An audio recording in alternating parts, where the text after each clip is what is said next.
Hello, hello, hello. I am back. Guess who's back? Back again.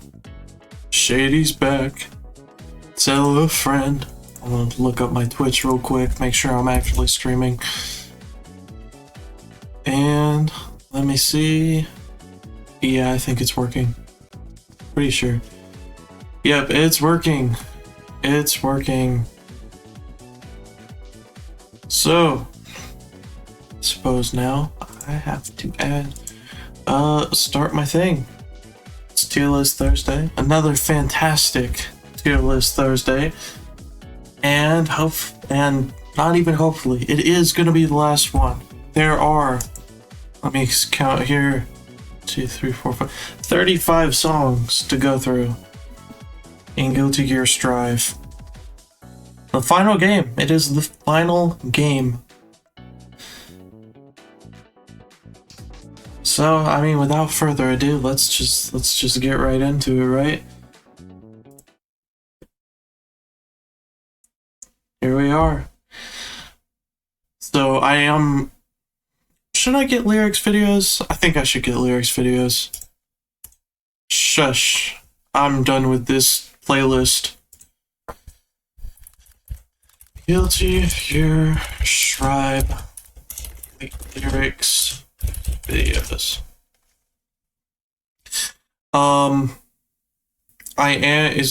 Should I use the Captain Booger one? I'll use the Captain Booger one. Because his are usually more accurate than the Cloud Drop ones. Even though the Cloud Drop ones have like gameplay and stuff. But I don't need gameplay, who cares? Also, oh yeah, this doesn't have, it is 37, because this doesn't have this, and it doesn't have this. So, I'm gonna refresh the page real quick and see. Okay, I guess I'm gonna make the things real quick.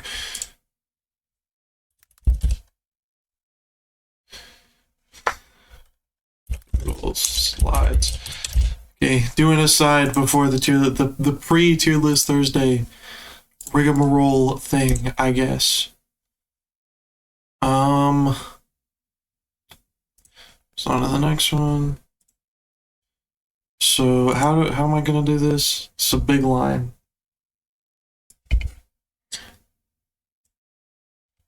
What's the aspect ratio of those, you think?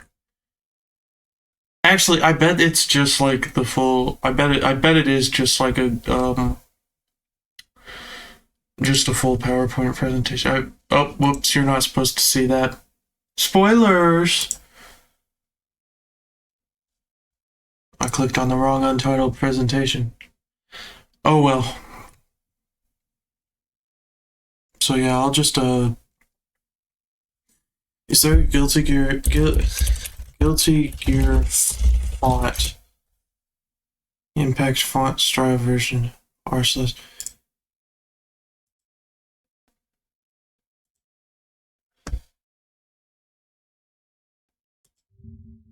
Okay.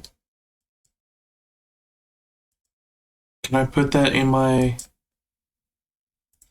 I probably can't put that in my thing, can I? Hold on. Yeah, that's the immigrant that I clicked on. What's the drive? Text sample. Okay. Man, whatever. I'm just gonna add pictures, and they aren't gonna make sense. Whatever. Venom, Guilty Gear. I'm just gonna like straight up just add pictures. Where's there it is. Choose file. Bam. Oh, that looks dumb. Can I delete that file? Okay, if I reload it just deletes. Perfect.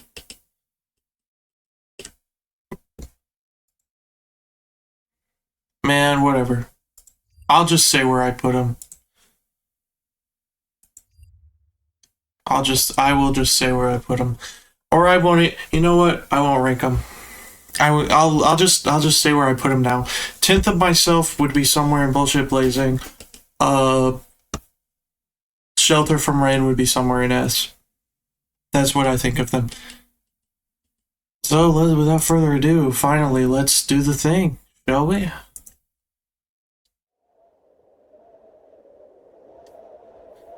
Oh, right, he does like the full-on opening cutscenes. How fun.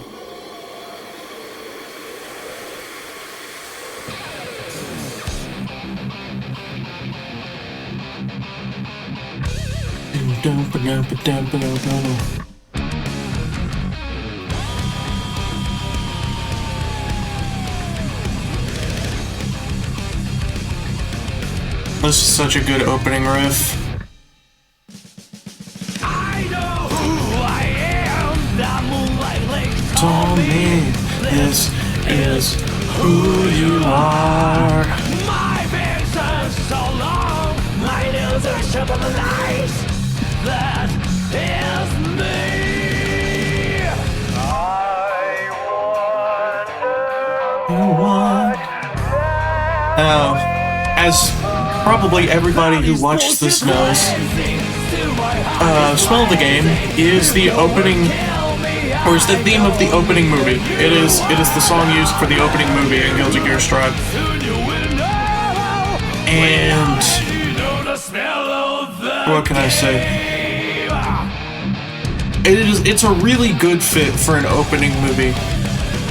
That is what I will say. It is a fantastic fit for an opening movie.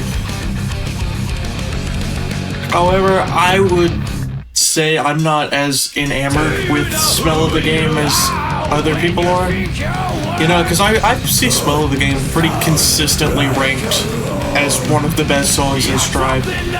And I've just never heard it. You know, it's definitely a very good song. And it fits for what it wants to be, but like, you compare it, even you compare it to the other songs in Strive, or alternatively compare it to the other songs that weren't character themes from Xrd. I just don't think it does enough. The bridge definitely works. The bridge is definitely new and dynamic and very Queen focused, which I'll point it out when we get there. But I would say the main meat of the song, it doesn't really have a lot that you can't get from somewhere else in a way that's better, you know? You can get a lot of what Smell of the Game does from other songs and get it better from other songs, I guess is what I'm trying to say.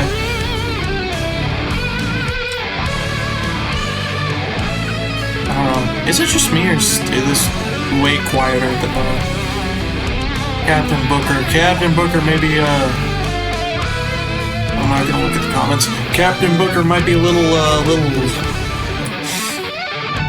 skimping out on the audio front. Because this is quiet, I feel like, and I don't know. I think it's a rip from the game itself. Oh, here's the bridge that I was talking about. Definitely very like Queen inspired.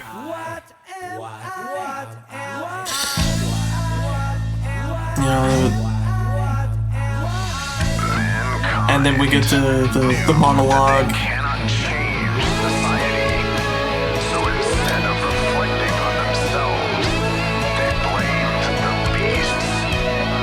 Unika's theme. Has it dropped or are you beaming? I genuinely don't know.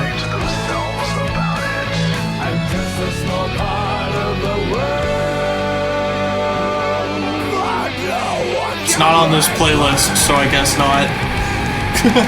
If it has dropped.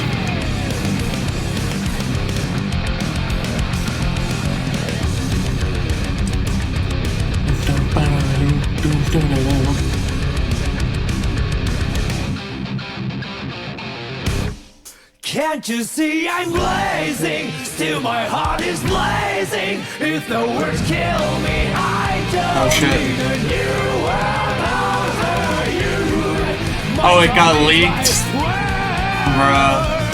Your words will never let me disown. I may take a little listen as a bonus, since the tier list I'm using still doesn't have 10th of Myself or Shelter from Rain, so those aren't gonna get ranked. Though I have said where they would get ranked if it had them, which I will repeat now. 10th of Myself would be in Bullshit Blazing. Bro, that's crazy. Did any Blaze Blue get leaked? Probably not. No Blaze Blue was ever gonna happen. Blaze Blue's dead, unfortunately. Yeah, Blaze Blue's dead.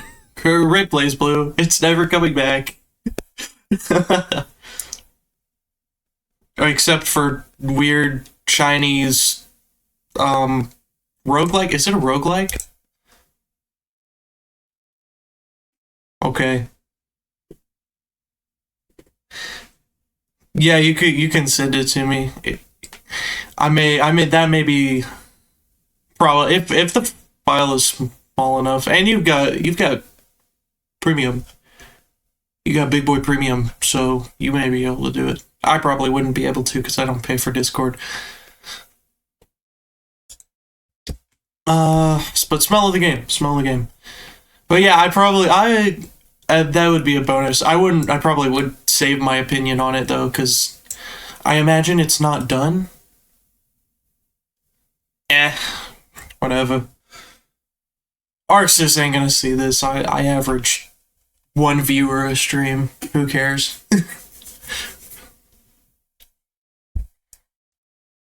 So, smell of the game. I would put smell of the game at a very solid A. Around. Oh my god, smell of the game gonna be the lowest Naoki theme? That's crazy.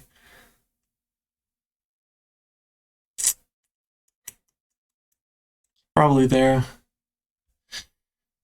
Like I said, I don't think smell of the game just doesn't do enough for me.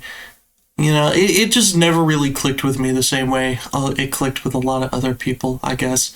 The chorus is definitely catchy. You know, gets you real hyped for the brand new 4-year-old Guilty, 5 years old now. It came out 2020, right? So yeah, gets you hyped and pumped for the brand new 5-year-old Guilty Gear game. But for me, it just doesn't quite do enough to really get much higher. Next off is Find Your One Way, theme of Soul Badman. See how it stacks up to the other Soul Badman themes.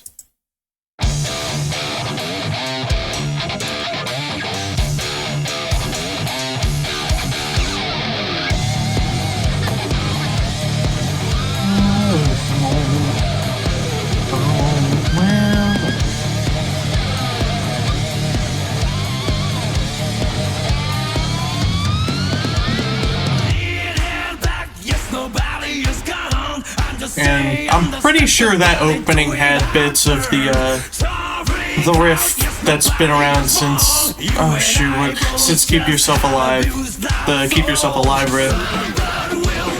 I know it's in this song somewhere. No, there can't be a Soul theme without the Keep Yourself Alive riff. Riff.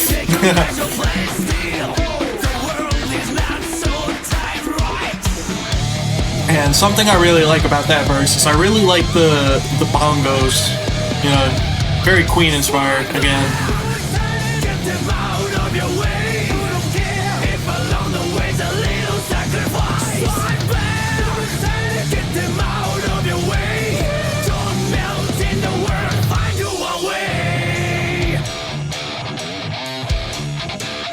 Bow.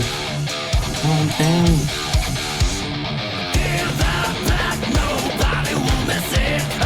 And bongos come back for another verse. Yeah, it's a weird instrument to have in a metal song, but it works surprisingly well.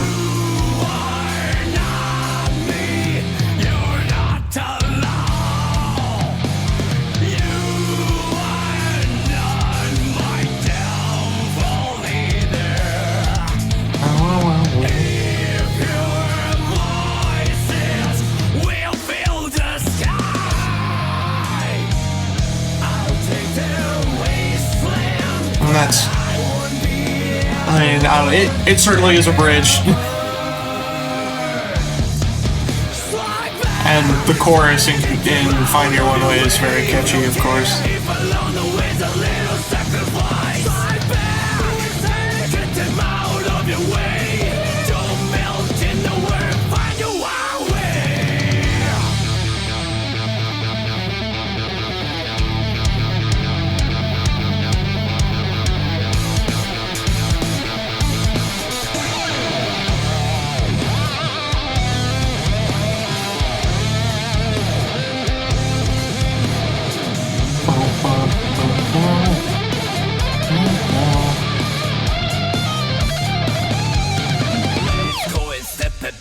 Let's go and step it, body. Let's go and step it, body, step it, body, step it, body. Strike back. Now, this song definitely just it definitely feels very soul. You know, it's all about how he doesn't really care about anything. Wait, I mean, that's not what the song really is about, but it definitely has this, like, apathetic flavor to it, which feels very soul. And also very kind of tired, you know, he's trying to get people out of his way. I guess is a good way. I don't know what I'm trying to say. It's a good song. What can I really say? I'm walking here. But yeah, Find Your One Way. Again, it's just a good one. I wouldn't say it does really anything special. I'd probably put it, yeah, probably about there. It's good, but it definitely is, you can kind of tell. If I remember the story correctly, it was the first song Daisuke wrote for Strive. It may have been the first song he wrote in general, because I don't think he wrote the excerpt songs. And you can kind of tell. But oh well. Is what it is, I guess. And it definitely is a very good baseline. It's a good start for Strive. Definitely. Next off is Roar of the Spark, and the order of the tier list is different than the order of the playlist now, since I'm using a different playlist, so we'll see how that goes.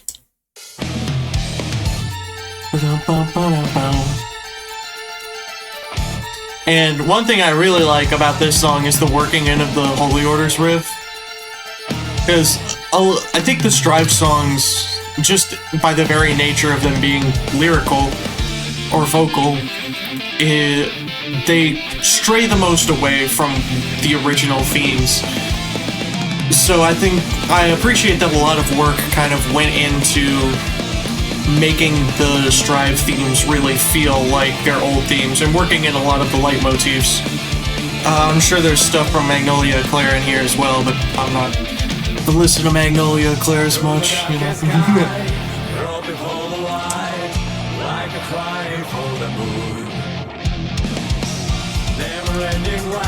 That way, the songs, well, what am I? Words are very hard for me tonight. Oh my god. They're mixing in, the mixing in of the leitmotifs just helps make the songs feel more familiar in an era where the songs are more different than they've ever been. That's what I'm trying to say.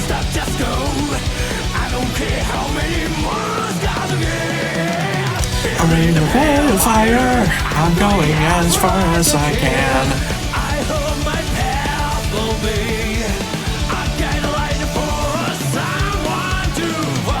Ding ding ding ding ding ding ding ding. The roar of the spark.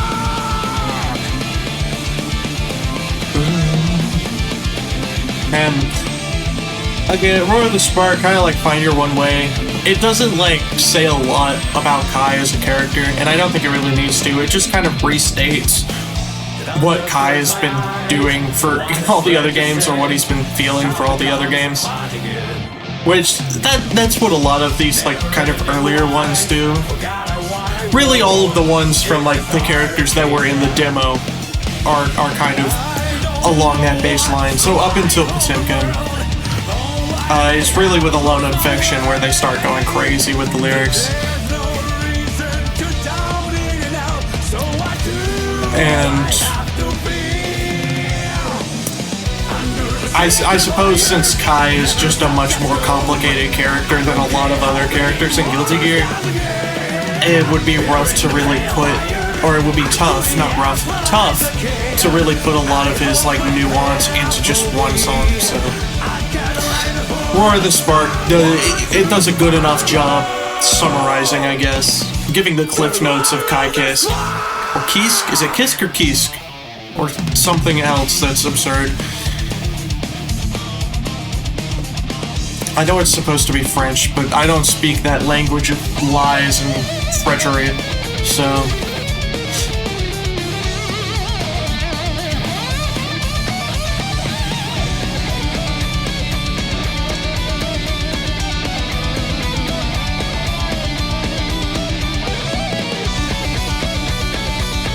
What's your question, soldier?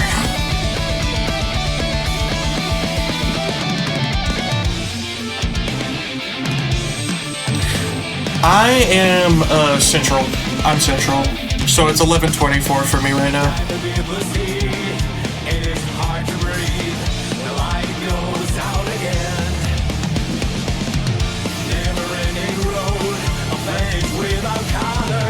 Matter of fact, if you're EST, then you're actually living a day ahead of me right now.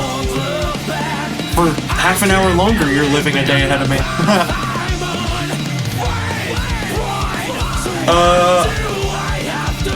I'm not... Really, I start getting free around like 10:30 if I shower and eat fast. I normally leave work at like 9:15. Okay. I'm excited to hear about these leaks. But yeah, I'm normally free. I normally get done eating around like 10:30 Central. So, around those times, and then I'm free till whenever. Usually. A Guilty Gear fight night, oh my god.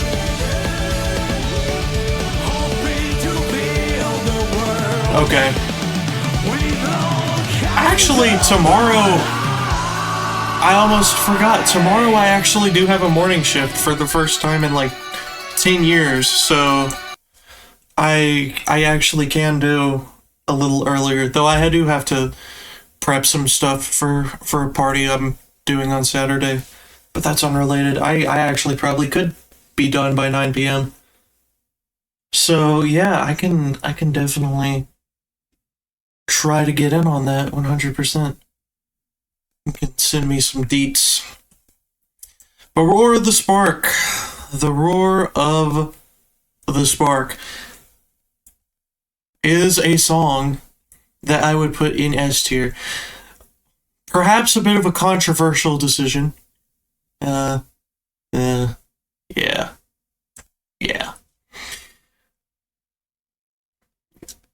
Nice.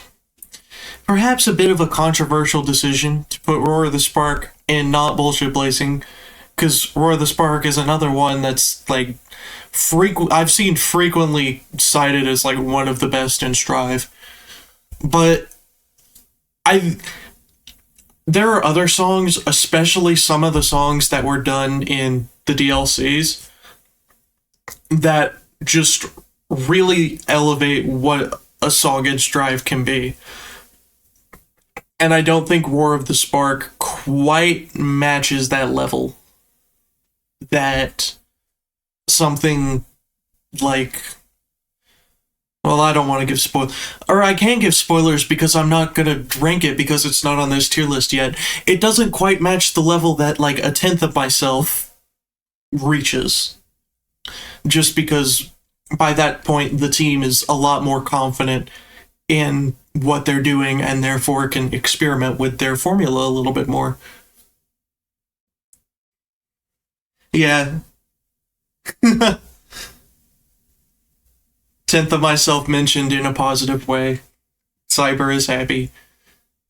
It would be bullshit blazing tier if it was on this tier list, so complain to the tier list maker guy, not to me.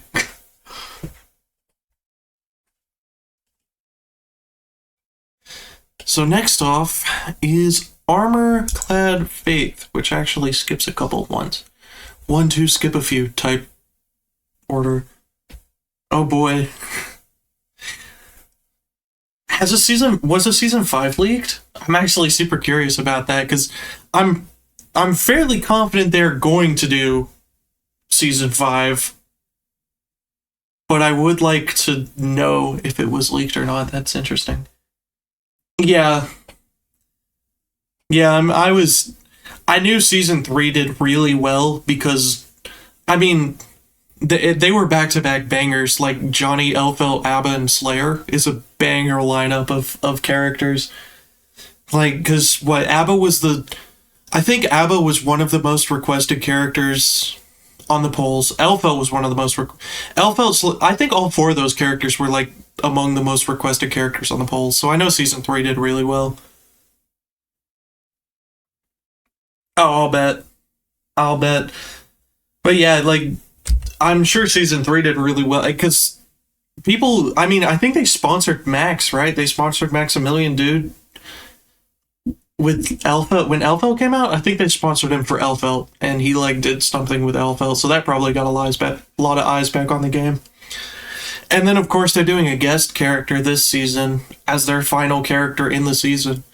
And that's sure to drive a lot of sales, and you never end on a guest character. That's just bad business. Because, you know, with a guest character, you're pretty much guaranteeing yourself another year worth of life. So, I don't know. I don't know how well Lucy is going to drive sales. Probably well enough. Edge Runners is still pretty popular as far as I know. Lucy's still that was a bad voice crack. I'm going to pretend it didn't happen. Lucy is a really weird character to pick, but that's a topic for another day. Oh, interesting. Is she a set place owner like everybody kind of thought she was going to be?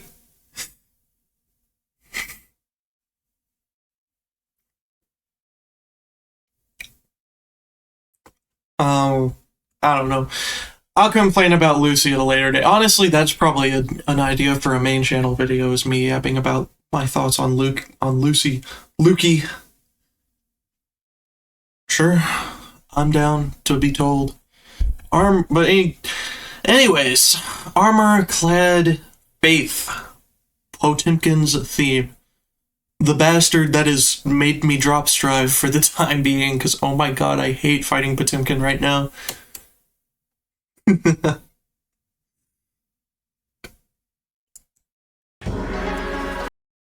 So, without further ado, let's hear it.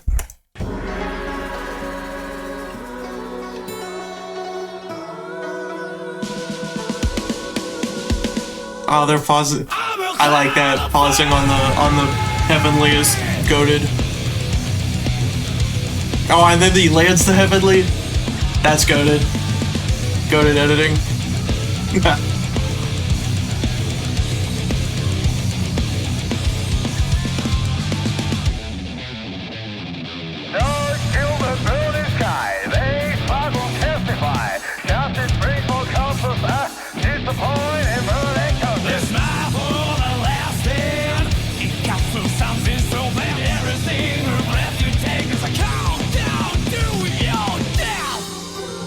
And kind of like what I was talking about with War of the Spark, this is another one where it's like, it's kind of just restating Potemkin's stated character motivations that he's had for 20 years.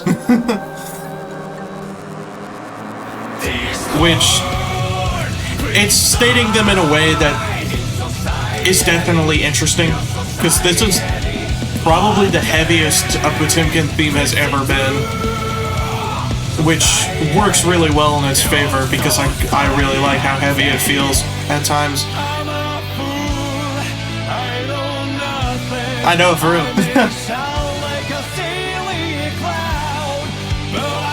But it just doesn't. It's another one where it's like it doesn't do enough lyrically for me, which is kind of the struggle Strive songs have, because I've actually read the Strive lyrics. I haven't read the Exerd lyrics, so they can get away with having stupid lyrics, and I don't care. But these ones, I'm like, okay, what are we talking about? There's one line on Love the Subhuman Self that I really love that I'm going to bring up when we get there. But I don't think there's any like stupid lines in Armor-Clad Faith. It is literally just restating, oh yeah, Potemkin kind of, he thinks that what he's doing is the right thing, but he's also worried that it might not be the right thing. Which has been his motivation for 20 years, which if you watch the character ranking video, then it was, I mentioned how I didn't like that. I didn't like how he's had the same motivation for 20 years, and he feels like a secondary character to a character that has never even been playable. That being Gabriel.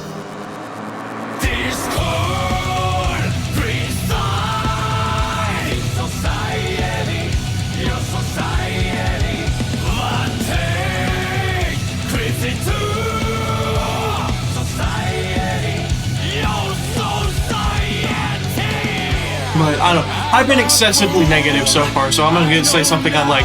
I really like how in the chorus it was like constantly building up, and now the key.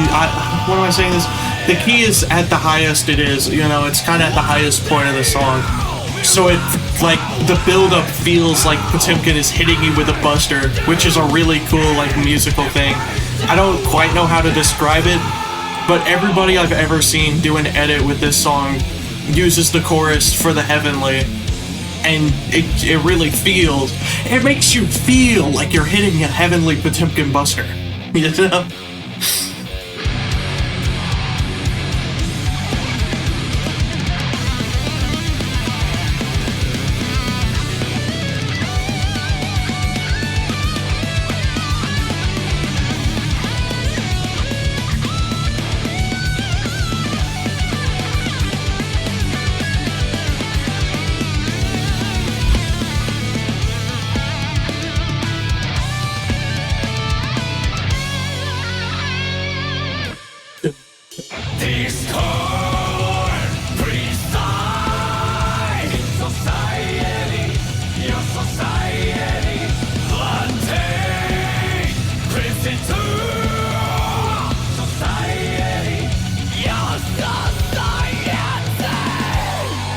I'm a fool, I know nothing. I take the role of a silly clown, but I would turn my back on life.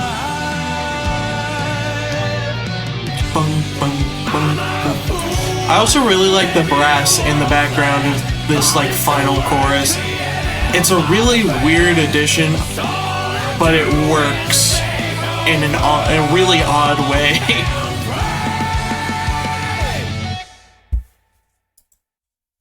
And I like the end of the song because it finally feels like Potemkin has a little bit more hope in the future, which from how he's acted for the rest of the other parts of the series.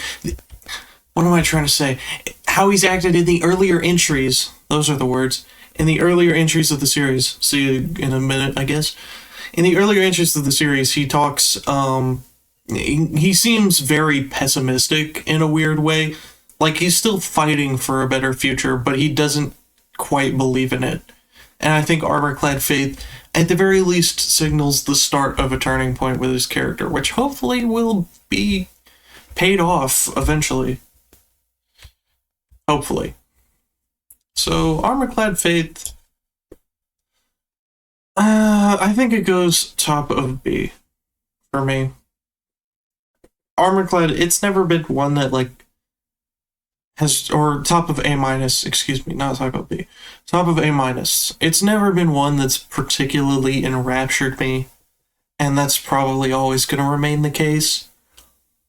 But it does have a lot to talk about that's pretty interesting, and I like a lot of the things they do with it. I guess, I don't know, Potemkin's kind of suffered the most on this list. Cyber was complaining about Venom the whole time, but poor Potemkin, he's never made it past A. I guess that's just how it be. So next off is Alone Infection. The theme of Faust. Let's hear it. Riley, I love this intro, just by the way. It's a fantastic intro.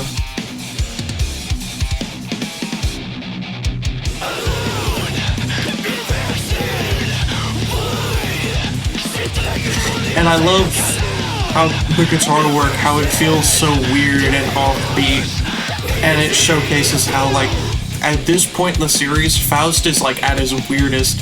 He's creepy, he looks like a zombie, he acts like a zombie.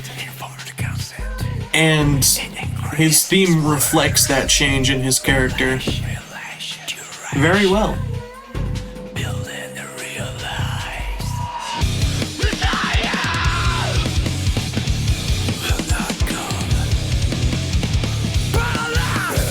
And I mentioned how the demo characters, their themes feel kind of, you know, basic. This is the theme that I think really elevates Strive's character themes. And, I mean, I'll be honest, Alone Infection is for now the best song in the game. It's the chorus, the verses are weird and creepy and perfectly reflect how Faust is in the game, but the verses are so, like, emotional and feel so real, like the old Faust is still trying to break through.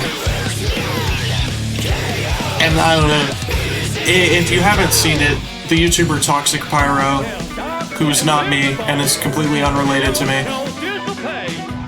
it talks a lot about, like, he has a video about Faust and Faust's history and stuff, and he does a way better job of talking about Faust than I ever could. So I would really suggest going to watch that. And at the end, he kind of does an analysis, like a half analysis of the song, and also a bit of a personal story. And I completely agree with both the analysis and the personal story. It's a fantastic, fantastic song. And this is, I think, there's a couple other songs that I would maybe say more encapsulate what Strive is musically, but I think this is where Strive, at least in the base game, absolutely peaked. And of course we get this bridge, which has a subtle reference to Radiohead. And by that I mean the piano sounds like No Surprises. I don't even know if it's intentional.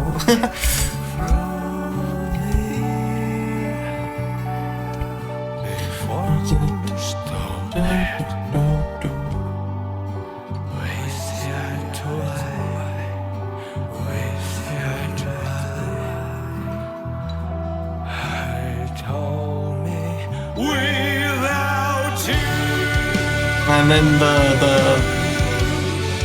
the orchestra hits, which I'm pretty sure it's a synthesized orchestra. I'm pretty sure they didn't have a real orchestra. But, I mean, man, it's so good. And Naoki's absolutely singing his heart out on this last chorus, you know, to really, like, sell Faust's dilemma, and to really sell, like, the old Faust kind of breaking through and reaching out to the people around him, I guess. I don't know who he's reaching out to. Maybe Delilah? I don't know.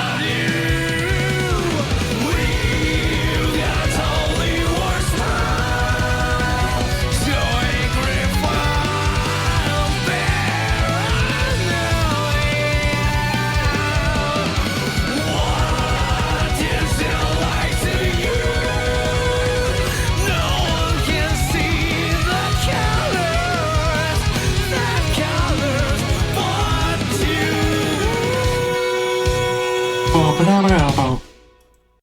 And there's Alone Infection. Already ranked top of the tier list. Quite naturally. Where it should be. Where it should be. We'll see if anything beats it. I can think of one that might. But I don't know that it'll quite make it. But as for now, Alone Infection is definitely my number one. So, next off, what is next?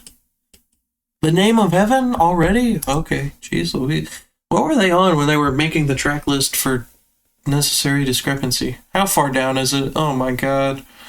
Oh my god, bro. It's all the way down here? Okay, whatever. Let's hear it. There everything comes through. I've heard of Such a dreamy place. Now this theme, most notably, played during Ino's Ascension and Strive. Obviously. No, it played during Missing Link, because it was around back then. But I think that this is probably the best use of a vocal song in the story mode that we've seen yet.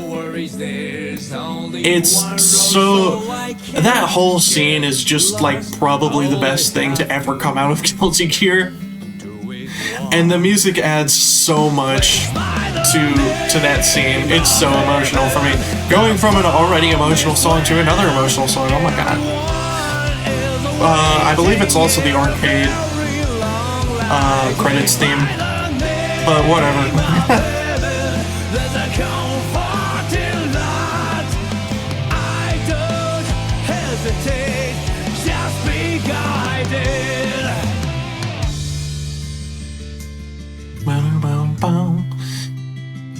I wonder how far. Man, that scene in Strive just really was crazy, man. Like,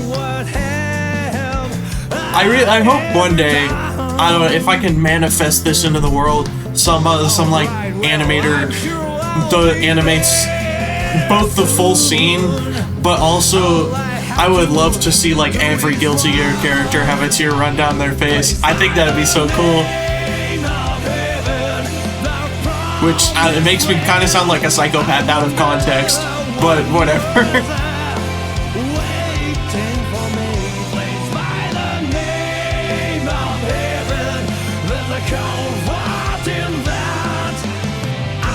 Don't hesitate. Just be guided. I haven't talked to my heart for a long time. When did I stop flying? Is it a wings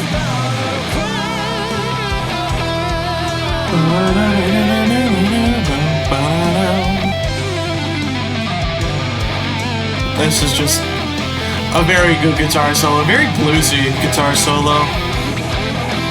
Honestly, I imagine that could kind of maybe potentially be what a guitar solo for a new Cliff theme would sound like, but Cliff's never gonna get a new theme. Cliff's not coming back.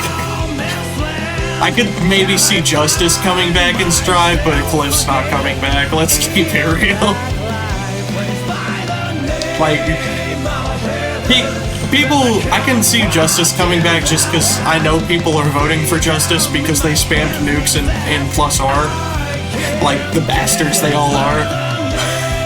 Cliff, I don't think Cliff was very high tier in plus R, so I don't think anybody really cares. I don't think there's like, I've never heard of like a dedicated Cliff player. Maybe it'll be me. I'll become the dedicated Cliff player. I'll make plus R my main game.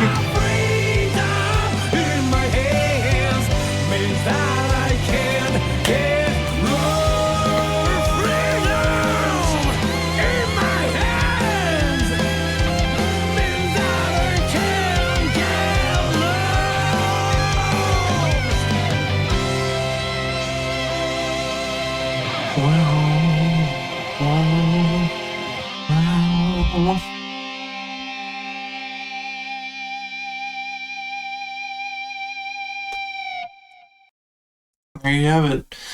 That is the name of heaven. And I think S tier. I think what I'm thinking right now is S tier. Cause I don't think it's better than Lily. As far as like the slower songs go, I don't think it's better than Lily.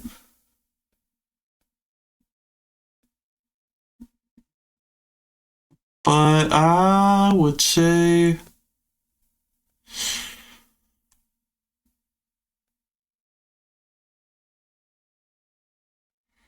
maybe there. I think there. I think that's a good spot for it. In S tier. Definitely a very good song, and it gets hard carried by where it was used in Strive story mode, 100%. That scene with Eno is just crazy work. Next off is the Love the Subhuman Self. I get to go all the way back up to the top of the tier list. Playlist. So many lists. Why is everything a list these days? Next off, Love the Subhuman Self.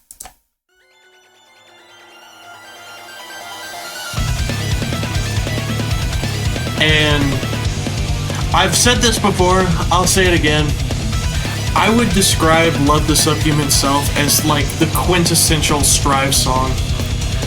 I personally, this might be a hot take, I personally don't think it's the best. But it's like the song that kind of encapsulates what Strive's music is going for.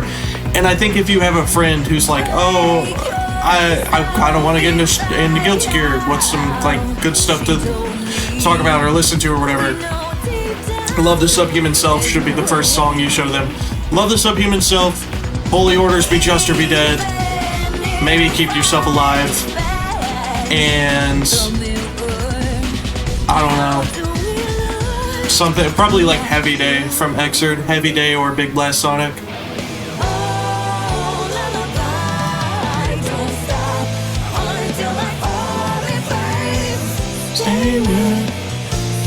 That being said, even if I don't think it's the best song in Strive, it is still an extremely good one.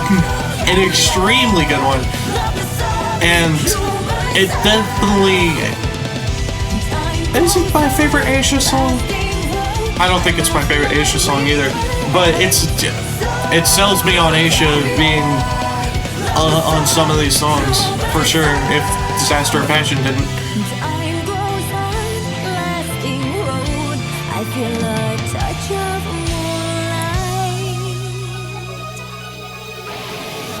It does.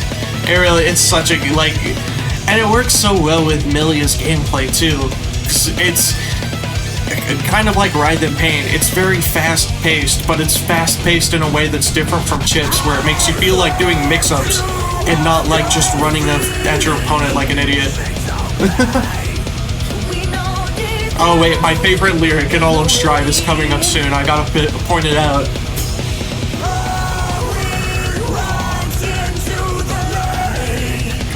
The bee's knees! The best lyric in all of Strive. The bee's knees is my favorite lyric in all of Strive. Splash, splash, splash from Trigger is close. It's also really good. But the bee's knees is just really, really funny. I don't think anything will ever top the bee's knees for stupid lyrics from Strive. Which, again, I think I said this in the Xrd stuff, where it's like, I'm not gonna hold them for any really weird stuff, any really weird lyrics, because I get that they're Japanese guys translating it into English from Japanese, so there's gonna be some stuff that just doesn't make sense, because Japanese is a very different language from English, but it's still pretty funny sometimes.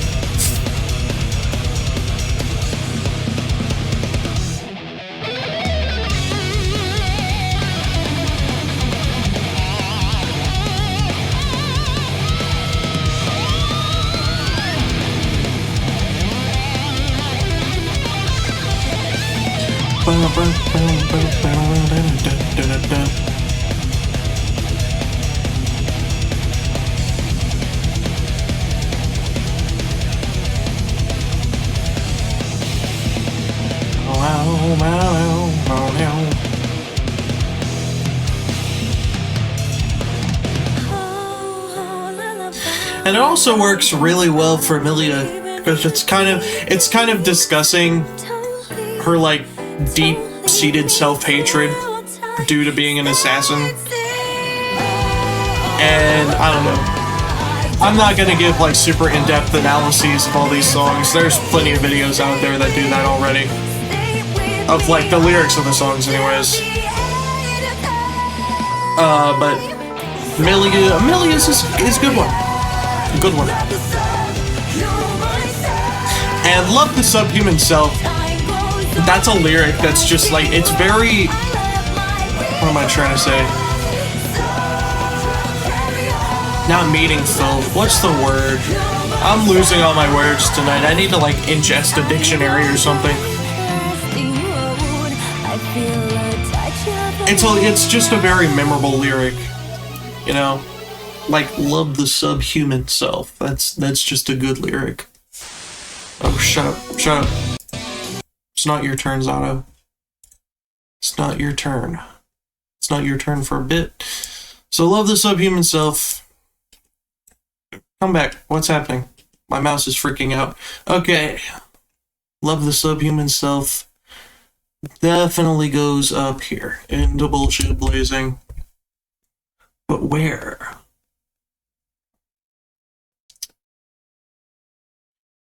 I would say right here. No. Because I like Kill Dogs. I guess this is just the Assassin's Guild zone, is this area. But yeah, it definitely makes it into Bullshit Blazing. 100%. Like I said, it is the quintessential Guilty Gear Strive song, in my opinion. So next off is Play the Hero, the theme of Chip Zanuff. Or Chip Zanuff. But I think Chip Zanuff is funnier, so that's what I say.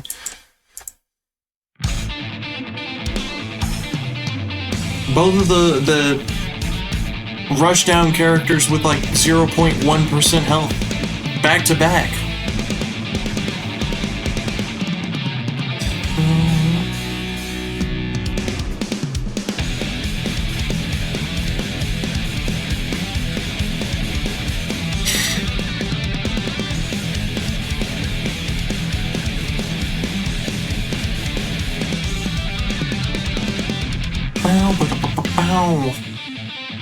I stopped counting so long ago. Enemies keep coming after me. And this is another song that definitely like kind of, it feels familiar but different, because the way it's built is to kind of feel reckless, like Chip is. If there's one word I would assign to being the vibe of this song, it's reckless. And of course, that really works for Chip. And it's also a theme that's present in his older themes, his older songs. So take that for what you will. Of course, this is a song that came out with the demo, so I would say it's a little bit more basic compared to some of the others that come out later. But Chip, on principle, is kind of a simple character, in the sense that, like, his lore is stupid and really weird, but he's a simple guy to understand, you know? He fights for what he thinks is right, and he kind of rushes into any situation head first. And this song definitely works with that analysis of Chip.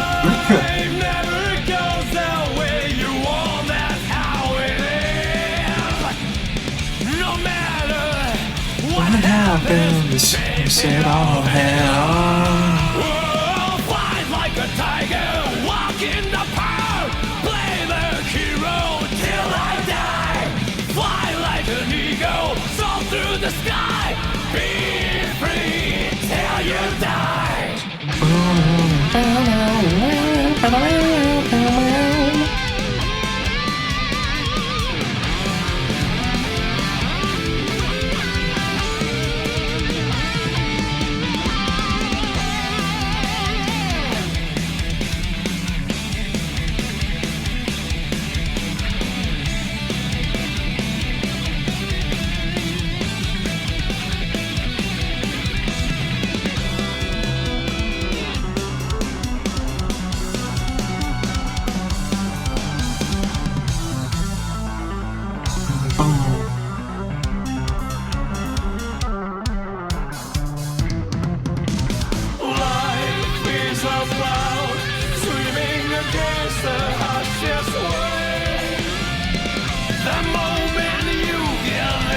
And I can't get over the mixing on these videos is really weird.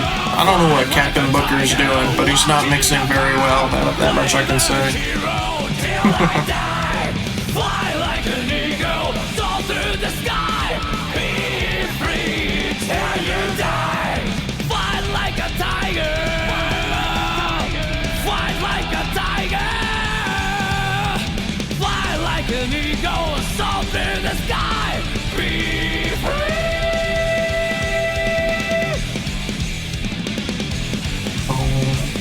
Till I die.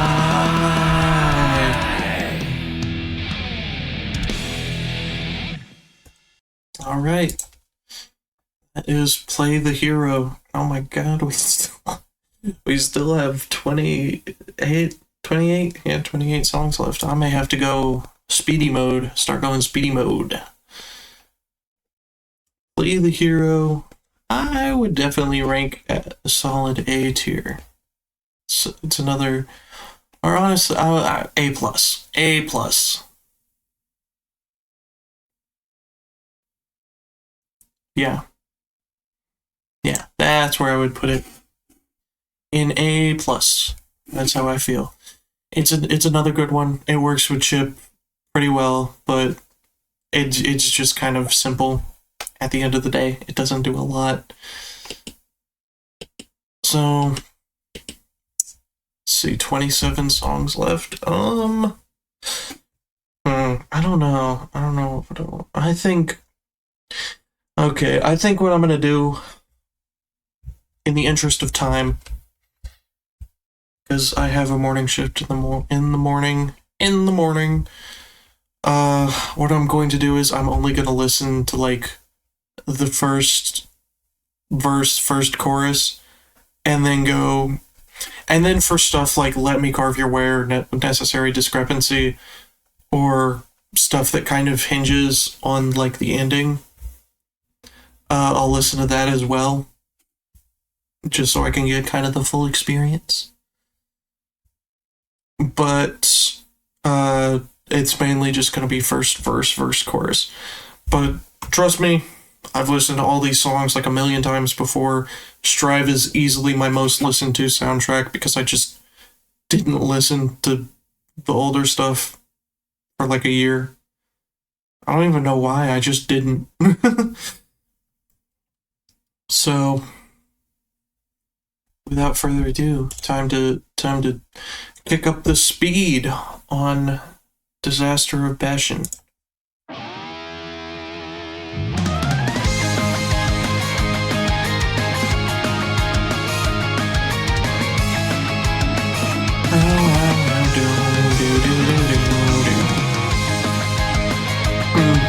Disaster of Passion continues a lot of tropes from... No, they don't. They don't have Shelter or, what's it called? Or Tenth of Myself, which... I said Tenth of Myself would be a bullshit blazing. Shelter from Rain would be an S. Just normal S. That's where it would be if it was here. That is my opinion on it. Which, I don't know. But May, this theme continues a lot of tropes from other May themes, and like with the keys and kind of feeling like the opening of an anime. And I like those themes. May's themes are consistently some of the better tracks in the series, in my opinion. And this is definitely true for this song. I mean, the chorus slaps so hard, even if it's kind of creepy because it's about Johnny. But that's neither here nor there.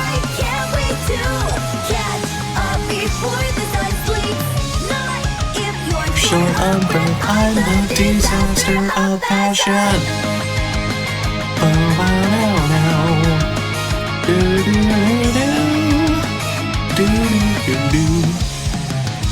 And there you go. Disaster of Passion is in Bullshit Blazing. And I would say it is here in Bullshit Blazing. I really like Disaster of Passion. I think it's a very catchy song. It summarizes May's character very well, even if it is kind of creepy, because May's character is inherently kind of creepy. But whatever. Banger song. Chorus goes insanely hard for absolutely no reason. So, next off is, what is it? Out of the Box. Out of the Box. The theme of Axl Low. Boom. What are we doing? Oh, we're freezing time. Okay, that's cute. Put the music in the box, little bro. Put the music in the bag, little bro.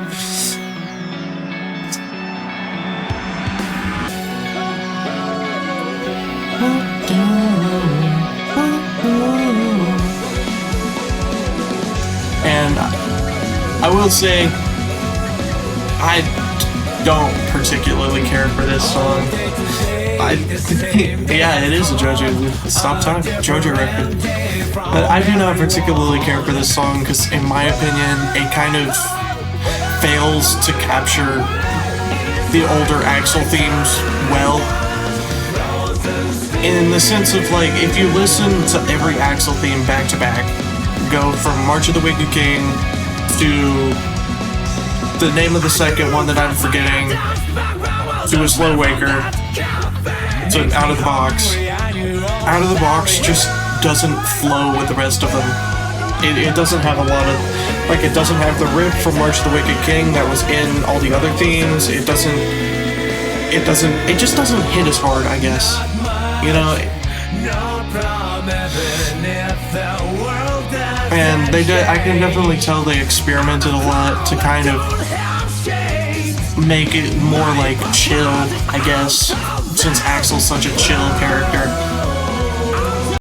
But I don't know, it just never really worked for me, I guess. So I would put Out of the Box in at the top of C tier. Actually, I would put it at top of B tier. You know, I can definitely see why people like it, but it just doesn't do it for me, unfortunately. Next off is Rock and Roll Rock Hard Maniac. Already. Yeah, I think we talked about that. I think we talked about that on an older stream. That may have been the same stream we talked about the ship on. I do not care for the Rock and Roll Rock Hard Maniac. It insists upon itself. It's like The Godfather.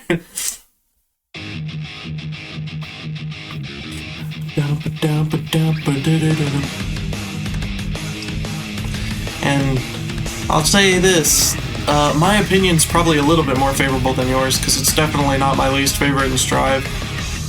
But I can understand why somebody wouldn't like it. It feels like, in a weird way, it feels like it's trying to emulate Exerd's style, yet somehow it doesn't manage to, like, understand Exerd's style very well. Like, it feels like it's trying to be like Big Blast Sonic or Heavy Day or Safe Intoxication or something along those lines. Or NSFW, that's one that's really close to. but it just doesn't quite match, you know? In a really weird way, it just doesn't match. I will say I do like the chorus though. It's pretty catchy to me. Rock and roll, rock hard, maniac. I think that's just a catchy chorus.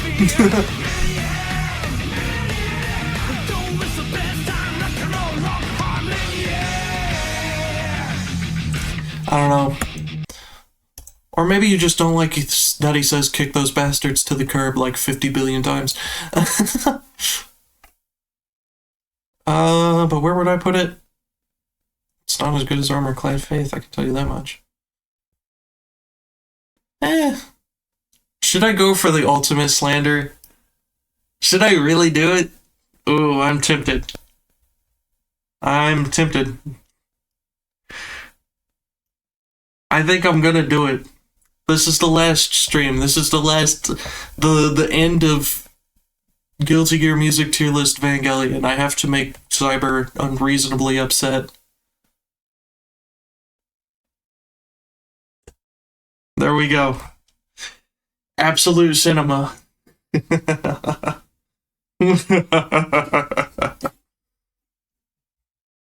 Absolute cinema. Right above A Solitude That Asks Nothing in Return is where I would rank Rock and Roll, Rock Hard Maniac.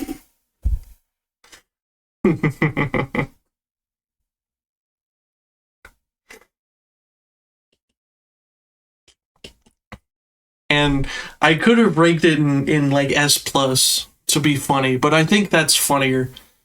Because that is like almost my actual opinion. So, do with that what you will. So anyways, next up is Let Me Carve Your Way, the theme of Zato 1. Truly a good theme. Now I'm just gonna ignore it. Now I'm just gonna ignore that ever happened. No one will ever know. I'm bugging. You're bugging and thugging. So, now the big question with Let Me Carve Your Way is this. Does the last minute of the song justify the rest of the song? Because I think we can all agree the last like minute 20 seconds of Let Me Carve Your Way is like the greatest musical thing ever made. But the rest of the song is kind of mid, if I'm being perfectly honest. Like, it just... I don't know how to describe it besides saying it feels kind of trashy. Like in the same way Five Finger Death Punch and Disturbed feels kind of trashy. If that makes any sort of sense whatsoever. But it kind of like wanes in and out of the verses and the chorus. Neither really have their own defined sound. And it's very surreal, I guess, very ethereal. That's $1 million word right there. But it just the main bit of the song it's never really done it for me. It just never really has. And I feel like that's true for most other people. Now if I go to... Where is it? Right here. If I go to 440, if I go to 430 in the song, now here's where the song like actually becomes really, really good.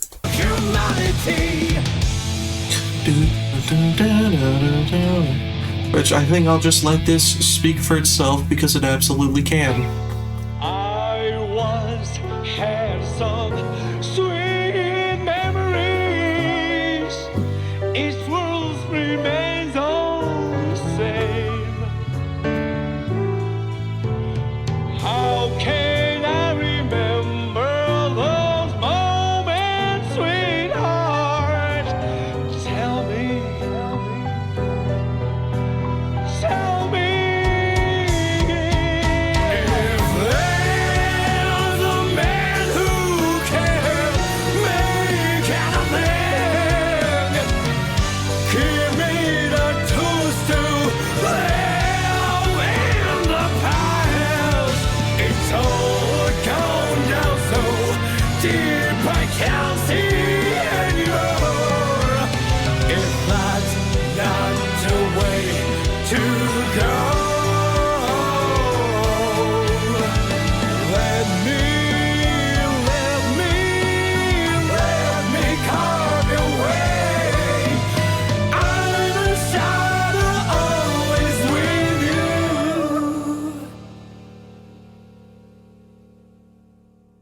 And there you have it.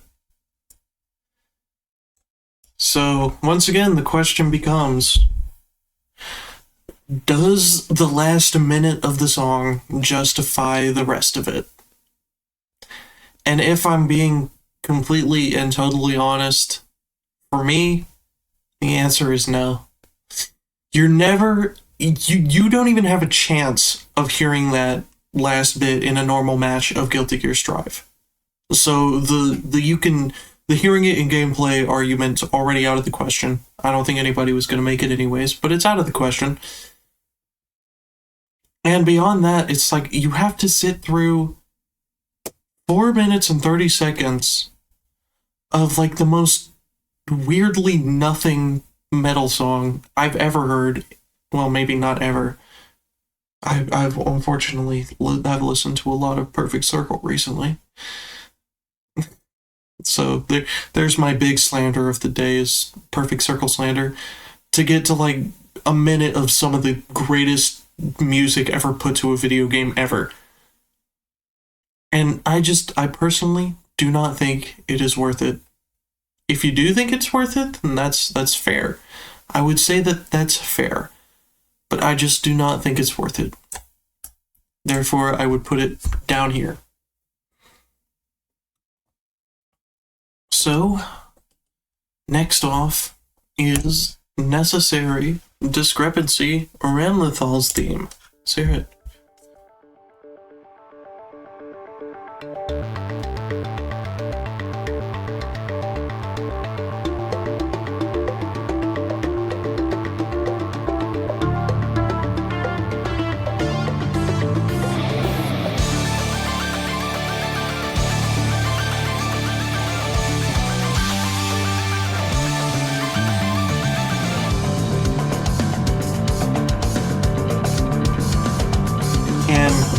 I can say with some certainty that Necessary Discrepancy has definitely grown on me a lot over time.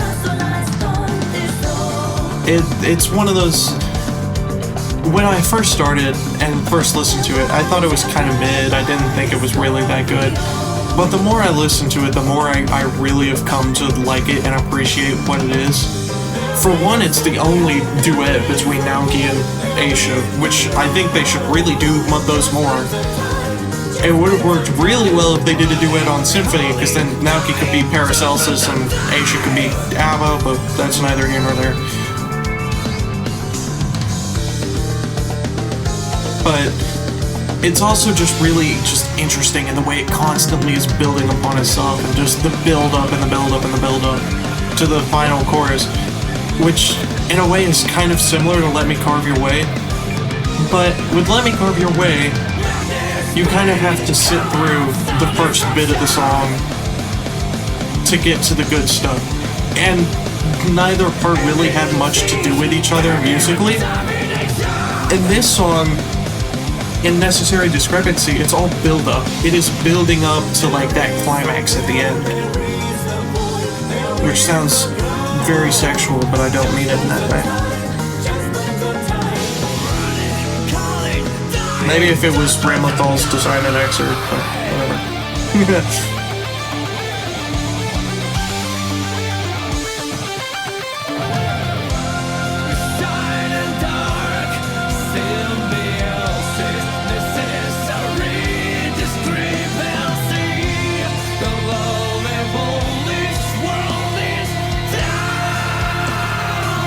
And it also does a really good job of like kind of showcasing Ramlethal's very complicated relationship with the universal will and her relationship with humanity.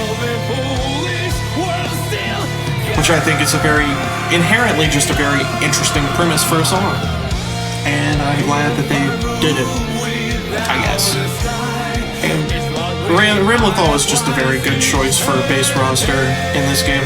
And I hope she makes base roster in the next one, which she more than likely will, but whatever. Maybe a next Guilty Gear game roster discussion is in the future, who knows.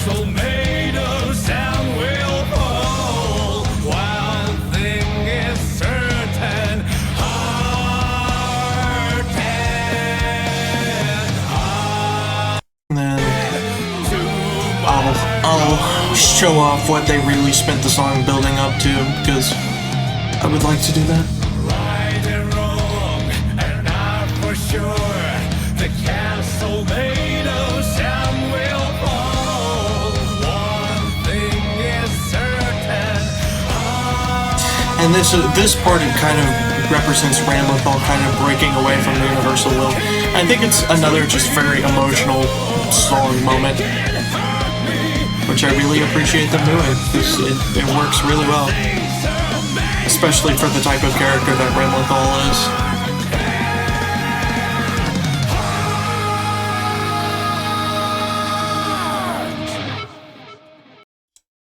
Necessary discrepancy. I would say it just about gets into S. I don't think it gets very far into S, but I think it gets right here into S. Which, for a song that I used to rank bottom 5 in Strive, definitely respectable place to be. Next up is Crawl, the boss theme of Guilty Gear Strive, though most people kind of recognize it's secretly Nagoriyuki's second theme. So, let's hear it.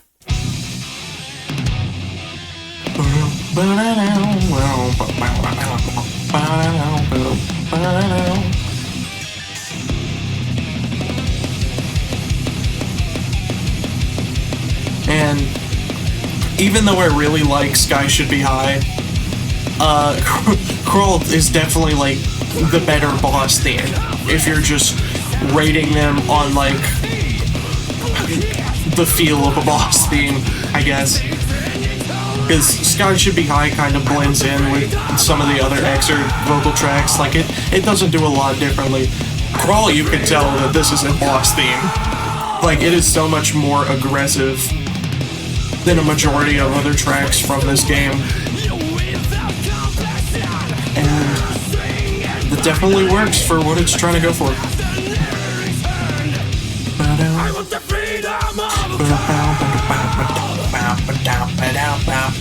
An infinite storm of nothingness. The sky above the clouds and rainbow, the fate has devoured.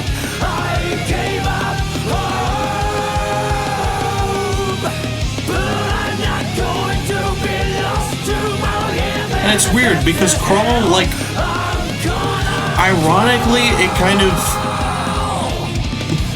says more about Nagoriyuki's current mental state as of Strive than his like actual main theme does. So I don't know what Arxis was cooking with that, but they were cooking because Crawl's a very good one. And although like I said, I think Sky Should Be High is the better overall song, Crawl is certainly not a slouch. I would rank it probably about here. I think that's a good spot for it. Right above Feel of Fear from Guilty Gear X. So next off is Nagoriyuki's actual main theme, What Do You Fight For? Where is it? There it is. And to kind of explain myself on what I said on that last take, this song, it's interesting in the sense that it's talking a lot about how Nagoriyuki is reacting to the current modern world and how he feels about his bloodlust. But it's like, in the story mode, the bloodlust and his reaction to the modern world never came up. He never even reacts to the changes in the modern world. It feels like he doesn't care. And while his bloodlust was kind of a plot point in the sense that like that's how Chaos controlled him and why he was even using him in the first place, it didn't come up a lot, and it was never like a major thing. So it's interesting, but it also kind of feels like it came out of nowhere. While the stuff from Crawl is like, that's directly what was happening to Nagoriyuki in the story mode, you know? He was fighting against Chaos, even if he had to do it while crawling.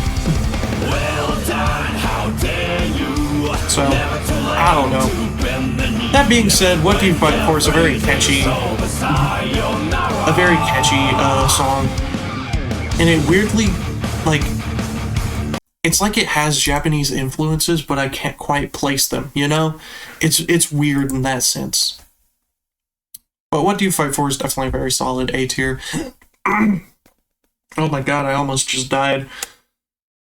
I like breathed in before I was, I don't know, that was weird. It was like there was something in my throat. But whatever. We carry on. We carry on. We do not care. If I die by the tier, if I live by the tier list, I will die by the tier list. So next off is Perfection Cannot Please Me, the theme of Jacko. Yeah. It's rough. How do I...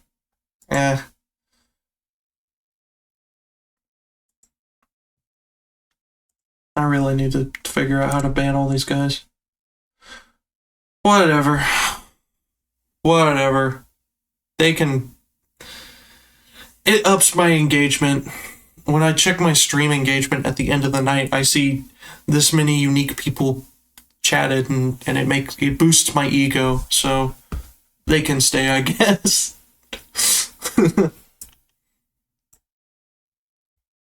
Perfection Cannot Please Me. Piping hot, popping like popcorn. Can you hear the bells ding dong? Ba-ding, ding, ding, ding. This is it. This is it.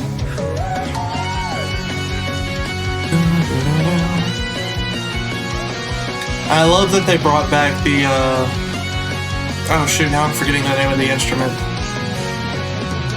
The bagpipes. They brought back the bagpipes from Juno. And I like that they brought them back. And this is one of the songs that gets pretty heavily criticized for not being metal enough. And personally, I don't think a song needs to be like super metal to work with Guilty Gear's aesthetic. You know, this has the electric guitar, it works well enough. But I can definitely see where people come from when they make that criticism. But I don't know, I like it. It's just catchy. And the piano sounds good, so whatever.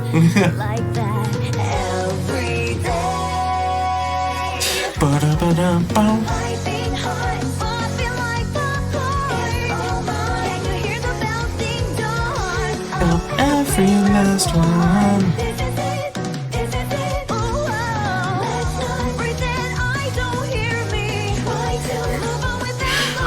Does he know chat? Does he know chat?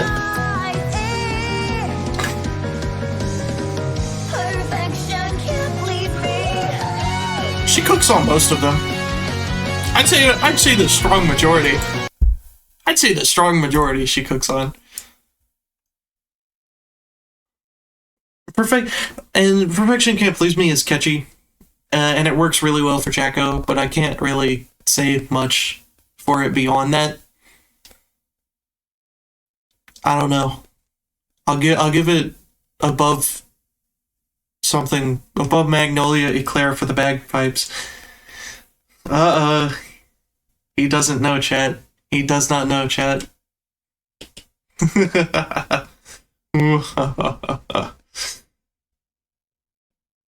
So next off is Requiem. You will know. You will know, and it won't be too terribly long before you do. So there you go. There you have it. The next theme is Requiem, theme of Eno.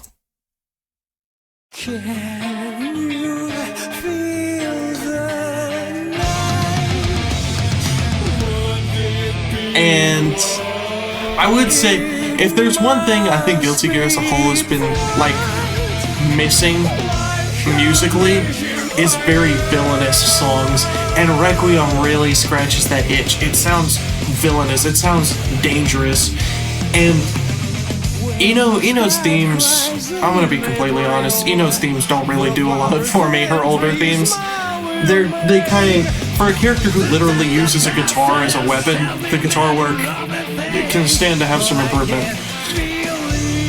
But Requiem, it makes up for those, because it scratches this really specific itch that that no other song in Guilty Gear really scratches.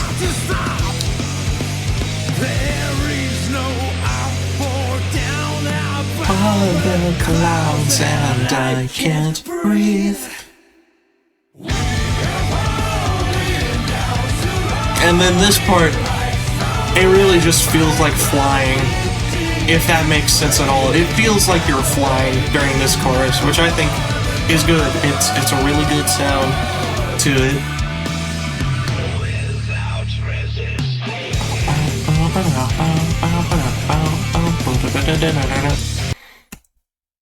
So Requiem definitely manages to get into S, I would say.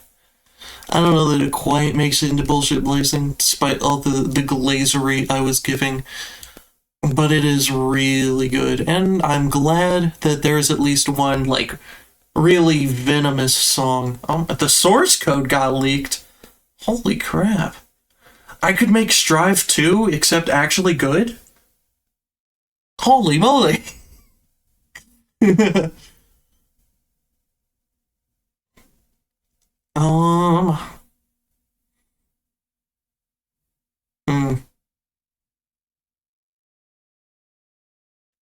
Exactly, Venom mentioned. Therefore, Ino good, right? She's like venomous and dangerous, like a snake.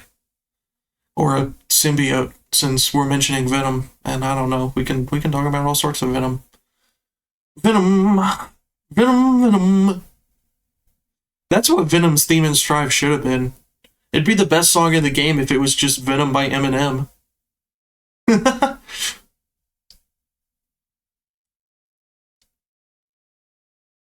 I think Above a Fixed Idea. I think that's a good spot for it. I think right there in the S tier.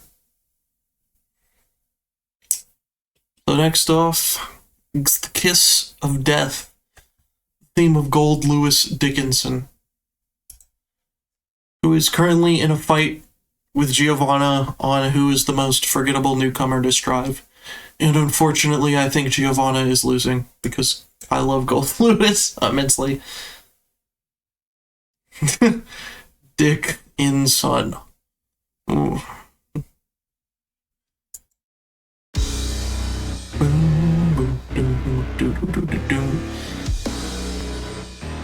And I think it's cool that they were finally able to like give a really slow, powerful theme, since this is the one theme that wasn't like held back by Potemkin being a nice guy. Gold Lewis is not on r/nice guys, he's on r/government employee guys. So he gets a theme that feels really strong and powerful. Like, he will fuck you up, that type of theme. It's not a Or yeah, r/big guys. we can handle it. I don't have to think about And since I don't have much else to really mention about this theme, or Gold Lewis, since he's a relatively new and simple character, a really cool Easter egg is that, also an Easter egg that's been widely talked about, so it's probably not new information, but cool nonetheless. His favorite number is 53. If you finish the match in Guilty Gear in 53 seconds, he'll comment on it and say, 53, that's a good number, something like that. This is a goated chorus, by the way, I'm just gonna point that out. And the like fast part of the song, let me find it. This part of the song, where it's going into like double time, that lasts for exactly 53 seconds, which I think is cool. a cool Easter egg. So, I don't know. 53. What's the 53rd spot? Hold on. 1, 2, 3, 4, 5, 6. I'm not gonna count 53 spots. It's an S tier song. Low key, right here, just below Suki no Shihai. I really like Kiss of Death. I think it's very, very good.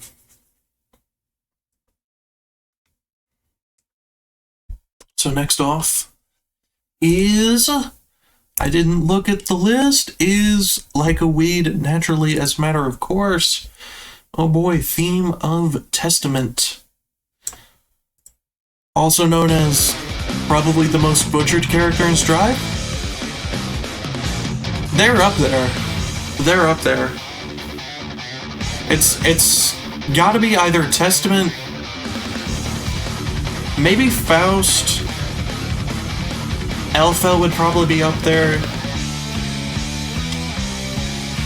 Maybe Bikem. I don't know. There's a lot of butchered characters in Strive, but Testament's definitely one of them. Testament, was pretty unanimously top 2 characters in Plus R. The drop was crazy. They dropped from top 2 to bottom 2 in the course of one moveset overhaul, which is rough. They need to bring back Plus R Testament, is what I'm saying.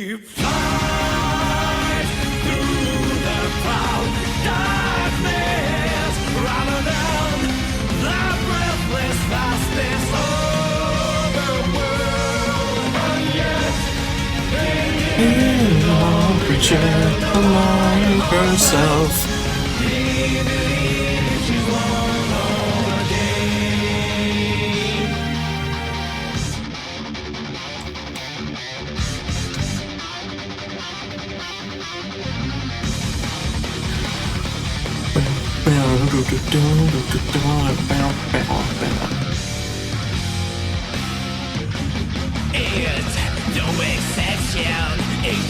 I forgot I was only doing first verse and chorus for a second there. Oh well, Testament goes in S tier because their theme is really good. And I like the callback to Fixed Idea. And that the entire song is just a massive callback to Fixed Idea. And I really like that because it completely ignores, what's his name? Bloodstained Lineage. It completely ignores Bloodstained Lineage, which is good because that song kind of sucks. Where would I put Like a Weed, Naturally as a Matter of Course? It's definitely above Fixed Idea.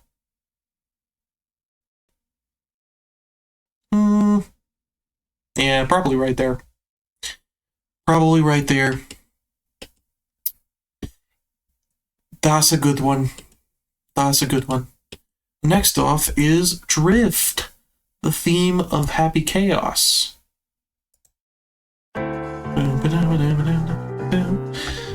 Right away, this intro is goated. I love the jazz number they do at the beginning. It's crazy work. It's such a creative idea to start the theme in a really jazzy way, and then transition into this kind of weird psychedelic metal thing, and then go into the main. Yeah, for Drift we should. Yeah, 100%. I will do that. I will listen. We can listen to the end bit of Drift, because I was gonna mention it goes into opera, which is crazy. Who thinks of going into an opera bit for a metal theme for Robbie Damon guy and Robbie Damon guy in Guilty Gear Strive? That's just it. This is just Robbie Damon. This is actually what Robbie Damon looks like in real life. Fun fact.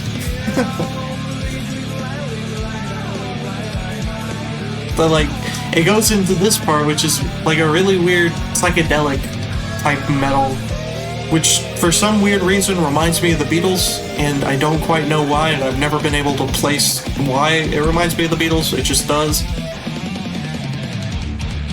and then it goes into this more like thrashy bit. It's not full on thrash, of course, but it's like faster.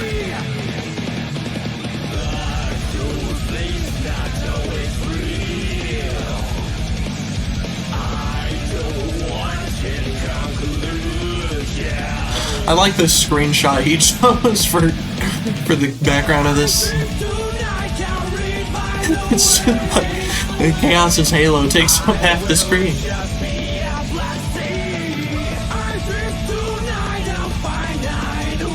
Where is that? Right there. It starts right there. Towards him. Okay. Can you hear it? This is like it's so funny and weird, and that fits Happy Chaos perfectly. In that it's just opera. Why did they do opera for the funny Robbie Damon guy theme?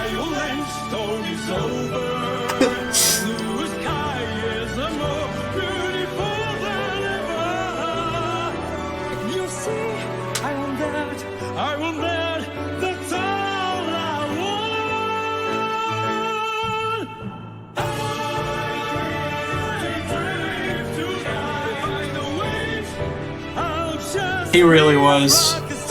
I love Robbie Damon in general, but like, I can't not hear him as Happy Chaos. I heard him as a bunch of other stuff before I got into Guilty Gear, namely Akechi, but like, he works so perfectly for Chaos. I can't. He just is Chaos to me.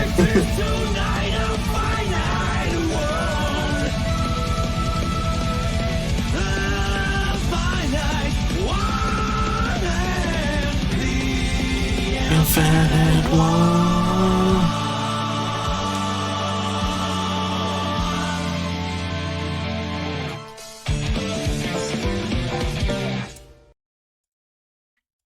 Drift is definitely a bullshit blazing, 100%. But where in bullshit blazing is the question. And I think the answer, haha, Persona reference, is above Keep In Gates. No, above Misadventure. No, above Soka Sage. Right there. Below Midnight Carnival. I'm confident below Midnight Carnival is where I would put Drift. A very good one. An extremely good one, even.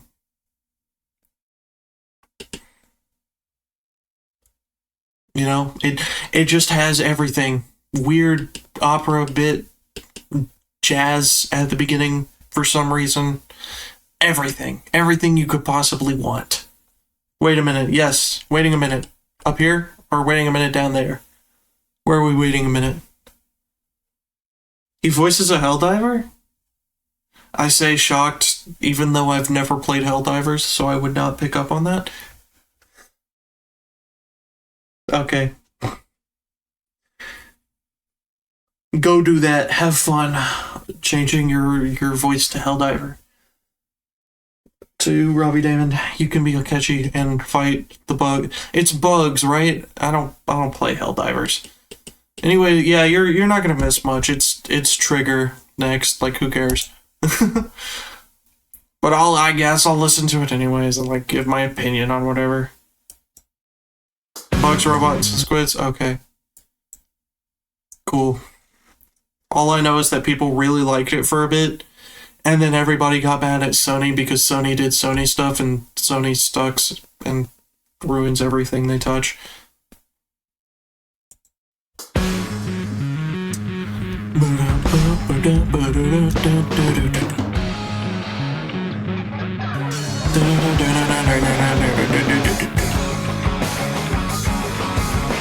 And if I can give Trigger one compliment, it has a very strong guitar riff. I keep saying rift, I mean riff. But I think most people would agree when I say the vocals are just weird. Like, I understand that they're trying to, like, kind of emulate Beastie Boys or something. You know, something along those lines. But it just really does not work.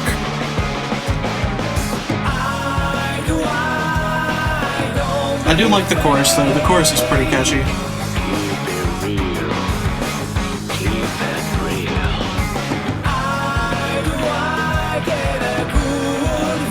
I don't know. I think if there was one song where it's like we maybe should have gotten a different singer than Naoki, it would probably be Trigger, which is unfortunate because I've said it a million times now, but Naoki is genuinely a very talented singer, but there either just wasn't good direction for Trigger, or the concept needed more work, maybe. But as is, I think it goes probably below Blue Practice.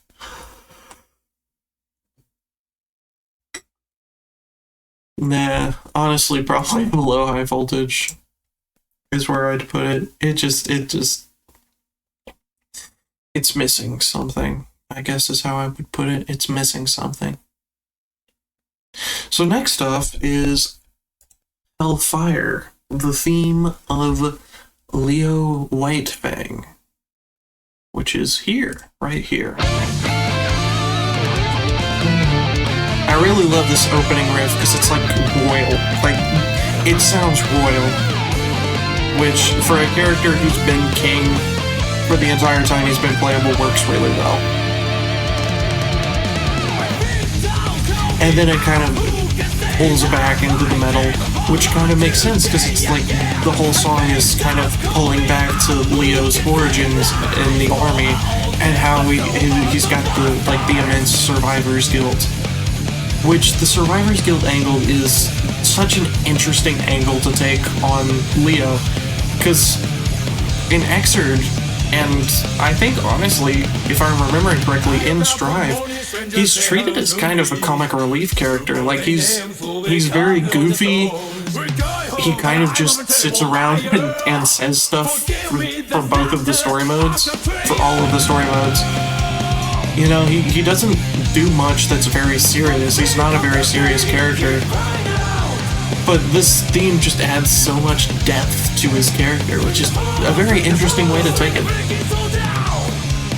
And I like that they did it because not only did it kind of justify Leo's inclusion in this game, but it also kind of like brought a new idea to the character, which I think Leo kind of desperately needed at this point in time.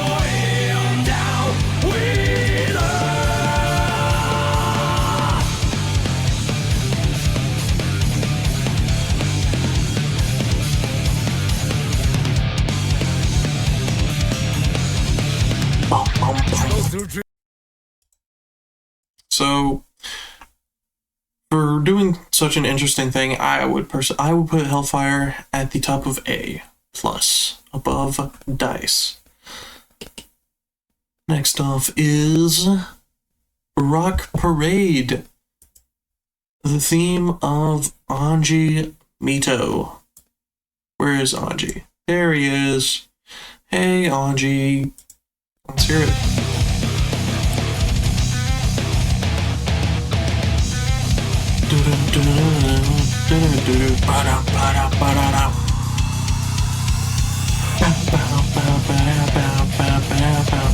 And I really like this riff. This is a really fun riff.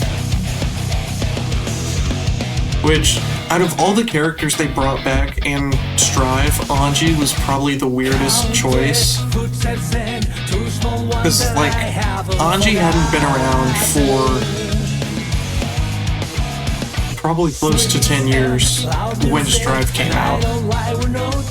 And he's just such a weird choice. Even now, it's like, they put him in over Baiken, over Gold Lewis, over Chaos, over Testament. I'm not gonna say over Bridget, because this was before Bridget's like spike in popularity, because that happened due to Strive. But they put him in before Sin, they put him in before Bedman, Bedman he's not really that popular. They put him in before Asuka. They put him in before Slayer and Venom, they were pretty popular, and Dizzy and Jagged. realistically, he should probably be far down the list of characters that people of characters they were going to bring back. But I'm glad they did. And I spent that whole section yapping about Anji instead of yapping about his theme. His theme is very good. I really like the bridge where it like goes full Japanese. I think that's kind of what Fuga was missing, was like the big Japanese influence bit. So I'm glad they added it in with Rock Parade. But otherwise, it's just kind of a pretty standard theme that's just kind of fun and works well for the character and talks about his love for Baiken, which is cool. Because, like, you know, it makes it relatable. I also love Baiken. Maybe not like him, but I also love Baiken. So I would put it...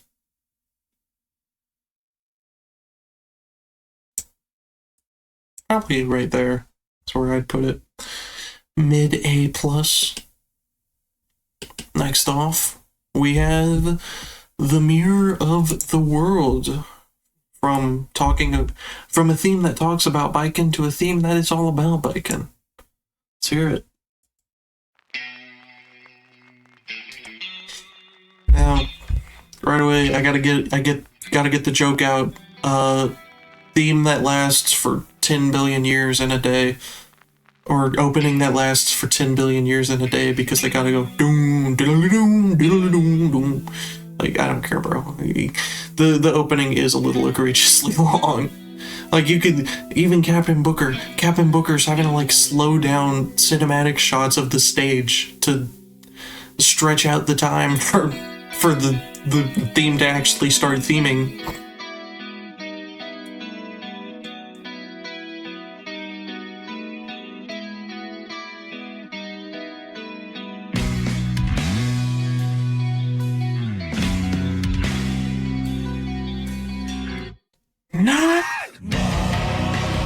But then when the theme actually does start theming, it's actually really, really good.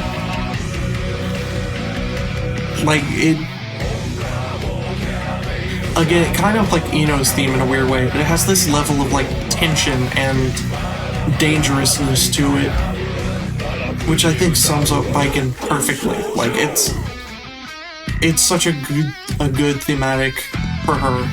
And then it also has like the Buddhist chants, which is another really just interesting thematic theme to add for her. Where like because Buddhism kind of preaches peace and stuff like that. So it's kind of like the theme in a weird way kind of runs parallel to her as a character, if that makes sense.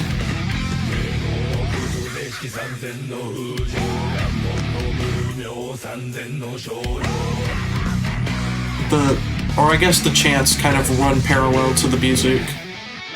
I don't know. You get the point. It's like contradictory. Because it's kind of meant to show that Baiken's quest for revenge is slowly overtaking every other part of her as a character.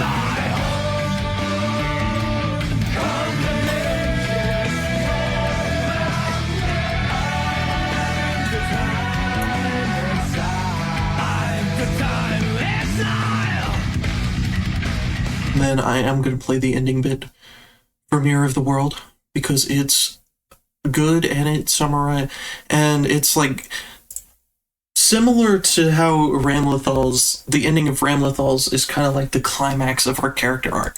This is the climax of Baiken's character arc, where it's like, this is when she's kind of finding her inner peace, and is giving up her revenge.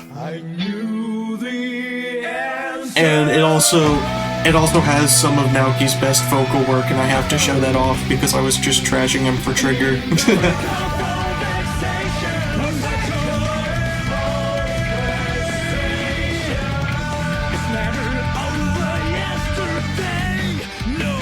Don't stand still, my vengeance will sacrifice. Here it comes. He's about to hit this note.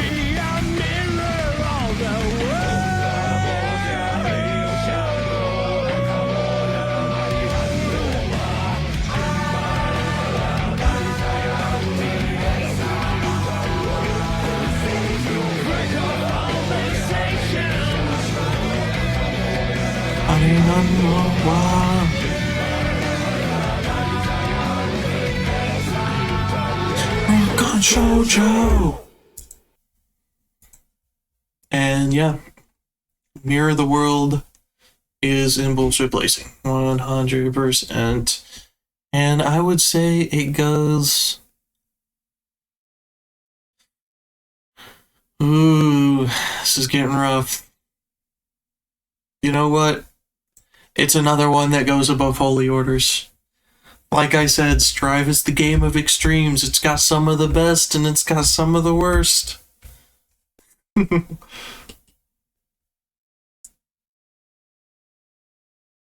So next off is Talk About You, the credits theme for the story mode. Let's hear it. Or if I can find it, where is it? Oh, there it is. I was hovering over it. Touching me. What do you want to know? It's just beautiful. And it's another one that It's just I really like. It's thematic for being thematic because it's kind of like it's kind of both how Soul felt about Arya and how Jacko feels about Soul. Which, you know, Jacko feeling this way about Soul kind of like, you know, caused part of the story to happen. Let's talk about you.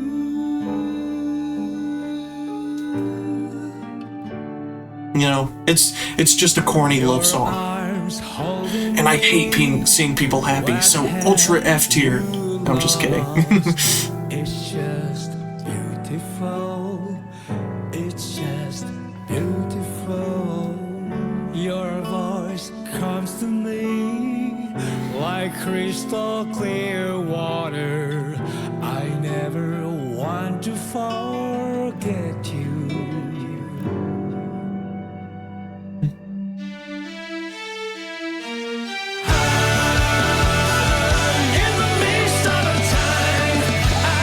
Exactly.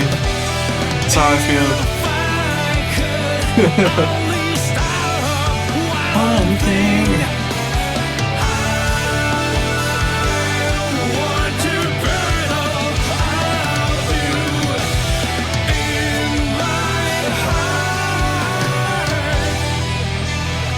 So let's talk about you.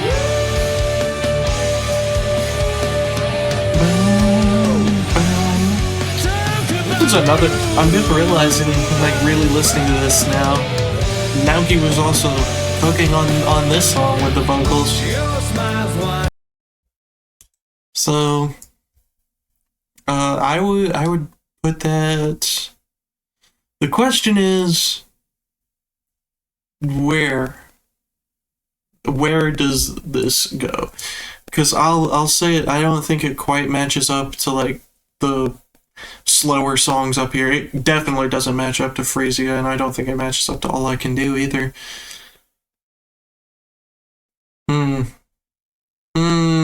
Is it better than Lily? That is the real question. Is it better than Lily? I don't think it is. I don't think it's better than Lily, if I'm being honest.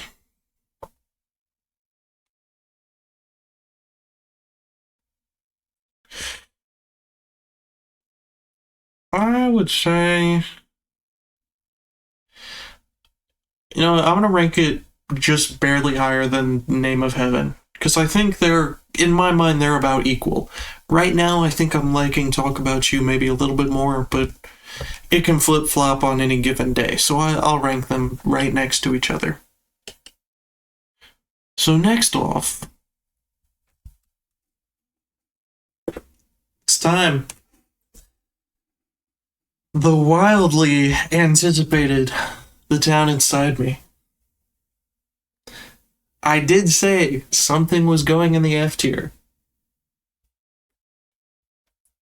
Is it this one?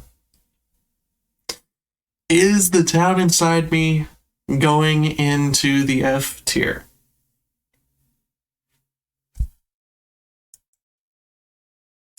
Let's see.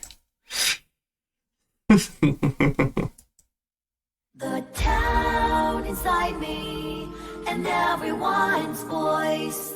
Only I'm not there, just watching from afar. I can't go home because I'm afraid something will change. Me without me, I'm the one to blame.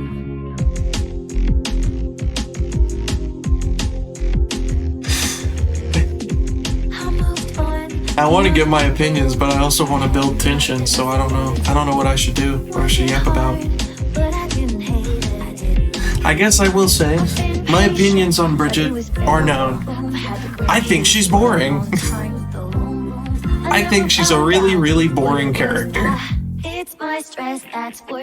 And I think that boringness definitely seeps into this theme.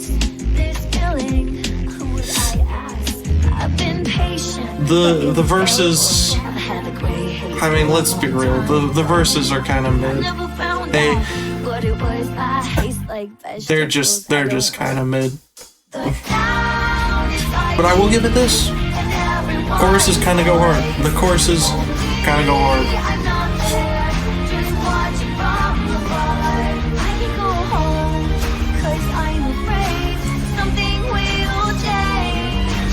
Me without me, I'm the one to blame. Alright, so now the moment of truth. And I would say the town inside me goes into B tier. It goes into B tier above Burly Heart. Keeping F tier around was actually an extremely elaborate bait because nothing's going into F tier. I lied.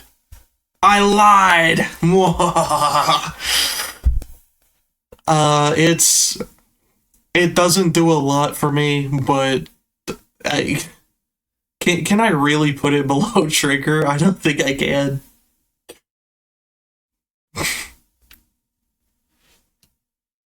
So I don't know. There's the town inside me. I can't. Maybe about a year ago. If I did this about a year ago, I might have put it in like D tier. But like,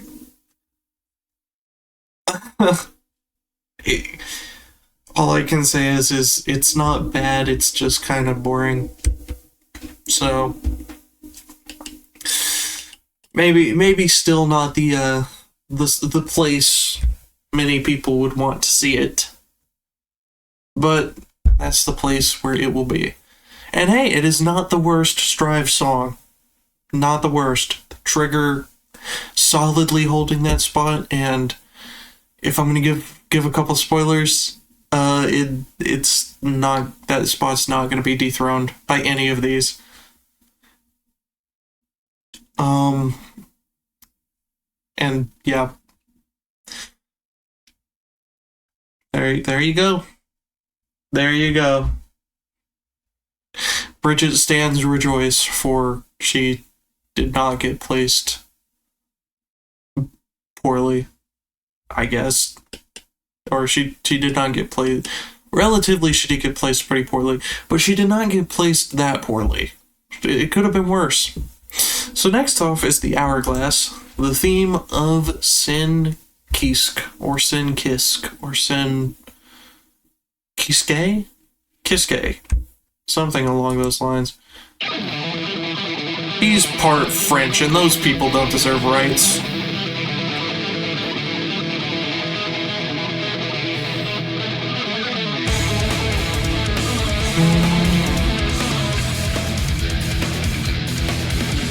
After this one,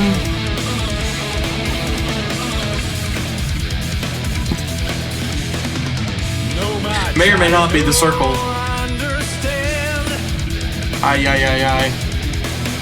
There are only few words I learned the same.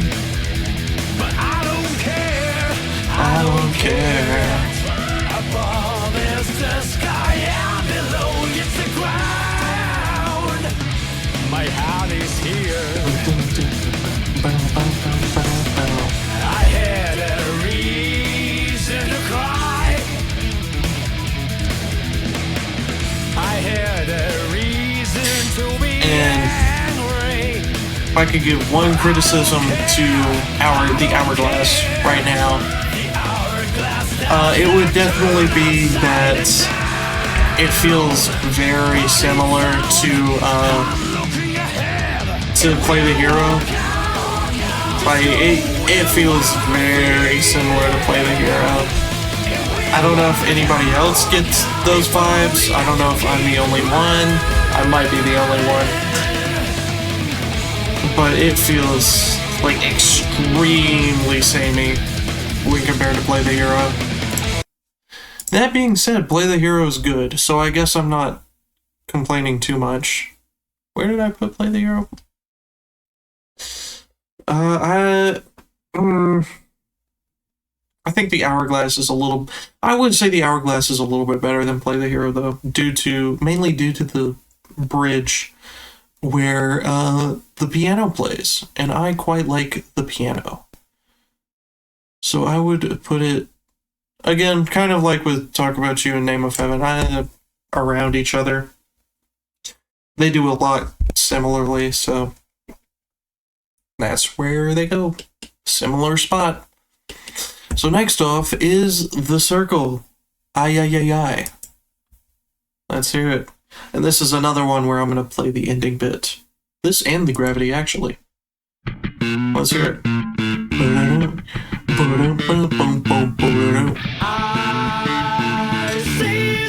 This bass line. Man, this bass is crisp. Like, The Circle and the Gravity both have really good bass lines.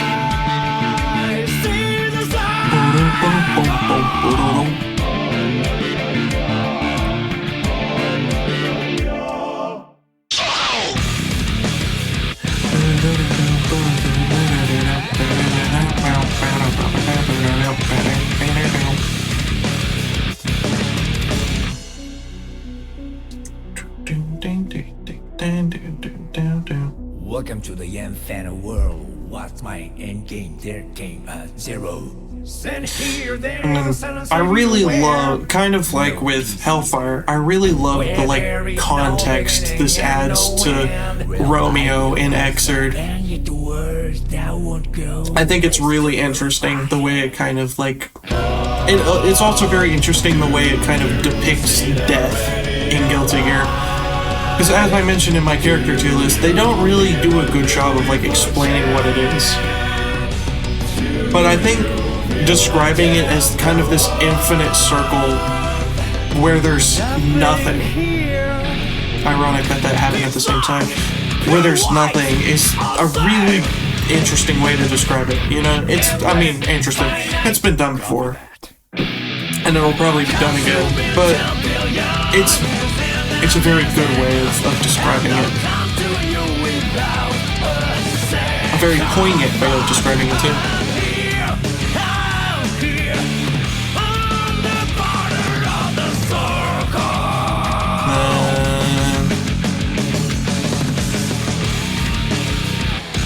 Final chorus. No rest, no hope. Copy that. I may not be able to make you smile. I really like the ending chorus of this song because it really encapsulates Romeo's feelings towards Delilah, and how even in his dying moments he is doing what he can to protect her.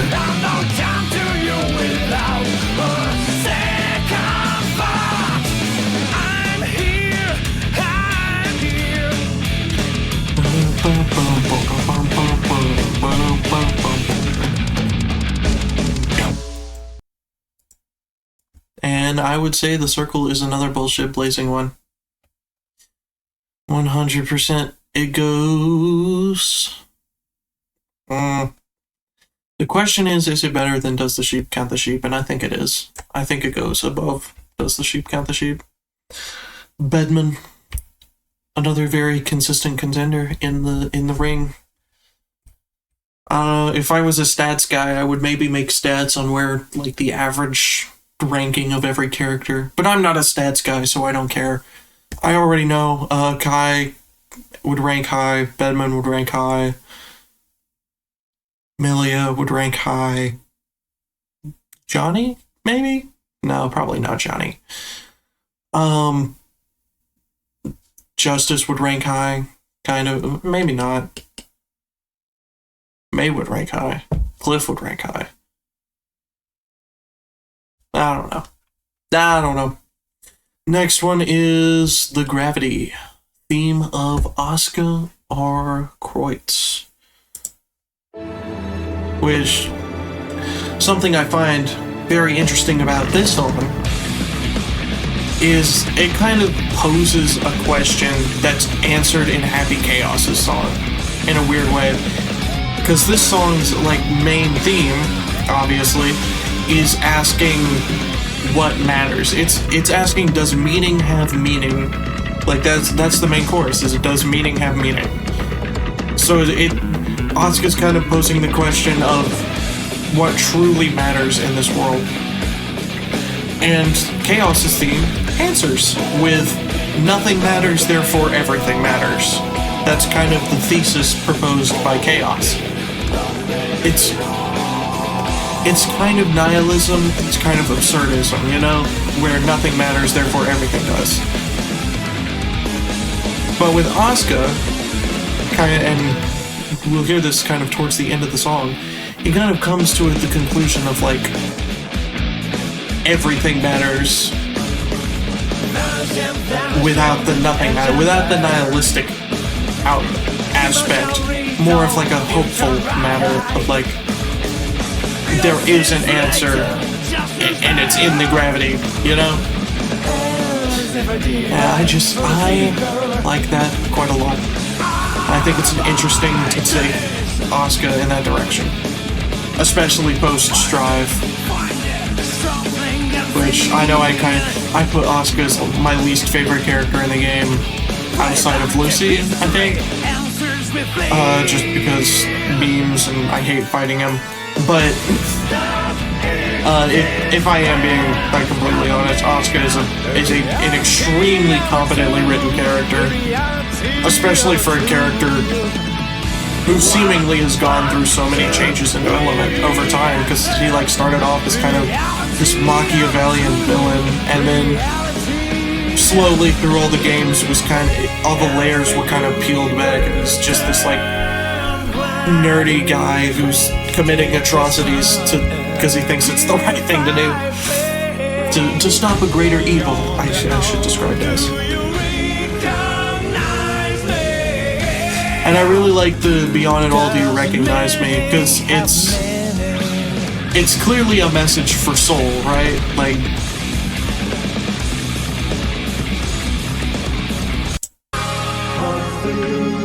I'll listen to this, but I also really like the organs in the background, because it kind of adds Asuka's dressed up. Weirdly, he has like a priest's outfit under his like kimono.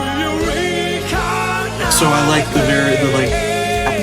church influences in the song.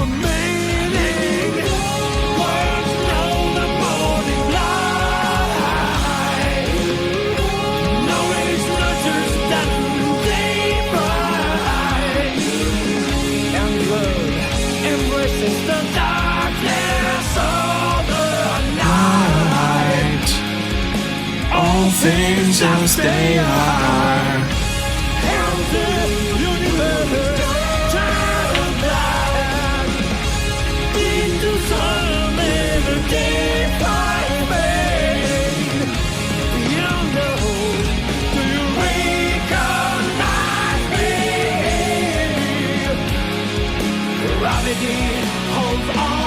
You know, the song, just like I said, the song ends off on this very hopeful note, which the rest of the song's just instrumental, so whatever. It ends off on this very hopeful note that I find very inspiring. So for that, I think the Gravity gets into Bullshit Blazing tier. And I don't think it's as good as The Circle, if I'm being honest. But it's definitely up there, and I would say better than Slow Waker. So the next one is Just Lean, theme of the man who cannot fail, Johnny. Let's hear it. And what I really like about this song is that it's kind of like all of the other Strive songs are they're sung from the character's perspective, right? But Johnny's theme is sung from like this third party's perspective, where it's like telling the legend of Johnny. And I think that's such a cool direction to take it, because like, yeah, it's Johnny. How would you make a song from his perspective? And I just like that it's like, I said like 50 billion times in this sentence, oh my god. I'm becoming a valley girl. But it's telling the legend of Johnny.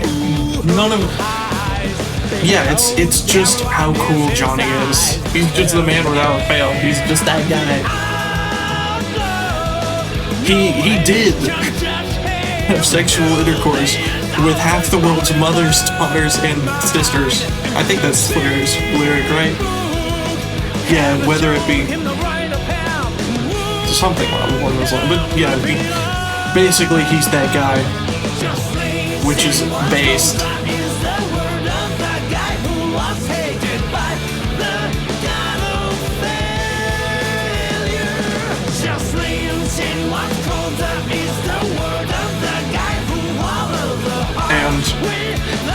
And if we have to assign another message to this song, then the other message of Just Lean is gamble more. Because if you're not familiar with poker, leaning is a term in poker where it's like, it's betting, basically. It's just leaning into a bet. So the other theme of Johnny's song is just gamble harder. Because he's the man without fail. They cannot get him away from the blackjack table.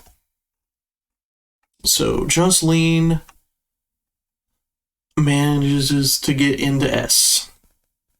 The true gambling man's theme. I would say it goes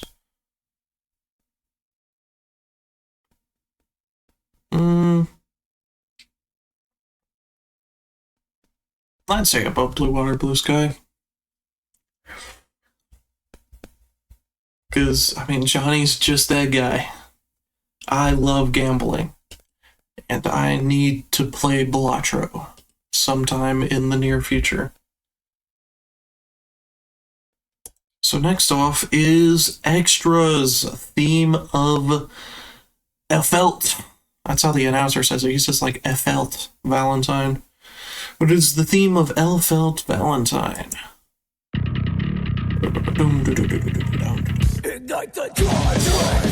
And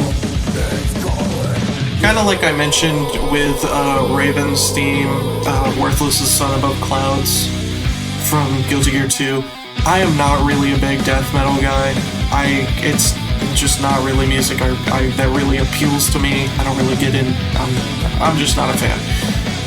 That being said, I do really like how this song is like, Elfelt in this game, just in general, is like a big reference to baby metal, which is just cool. So, I guess I'll put up with it. And it also kind of fluctuates between clean vocals and the death growl vocals. So at the very least, half the song, I like the vocals. Oh, absolutely. The chorus 100% hits hard. And for me, part of that is just because I get to listen to clean vocals, but it absolutely is a very hard-hitting voice.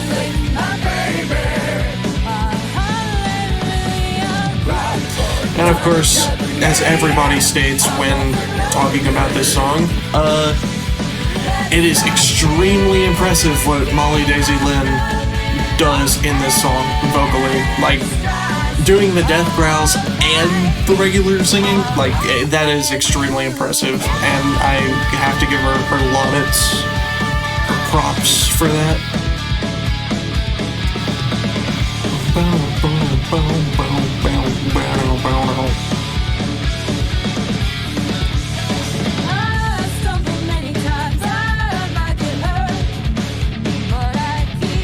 Okay, I'll keep it playing. Just for you, Cyber. Oh yeah. Well, you can put any song all you want for Christmas. After I'm done, I'll play you the Metal Gear Rising "All I Want for Christmas" meme. It works really well for no reason whatsoever. Matter of fact, I'll go ahead and cue that up while I'm waiting.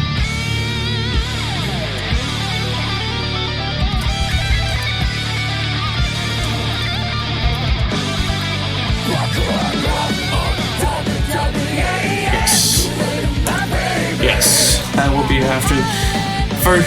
First will be the reaction to the "All I Want for Christmas" combined with Collective Consciousness. Then will be the reaction to Unika's leaked theme, and then Arxis will snipe me, and I will die. yeah, Collective. It's so weird. It works so well though.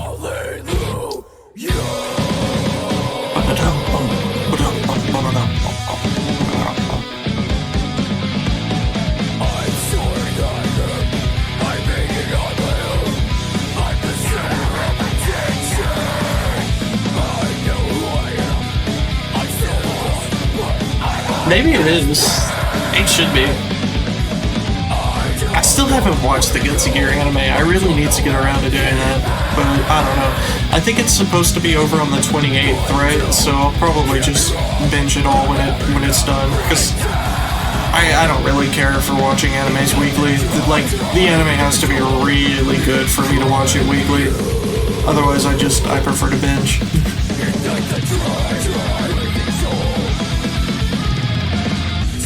Yeah, I think that means it's ending on the 28th. I think.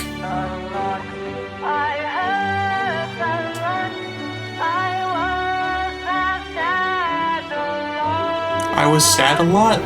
Oh, that lyric's wrong. Oh, poor Captain Booker. That lyric's wrong, bro.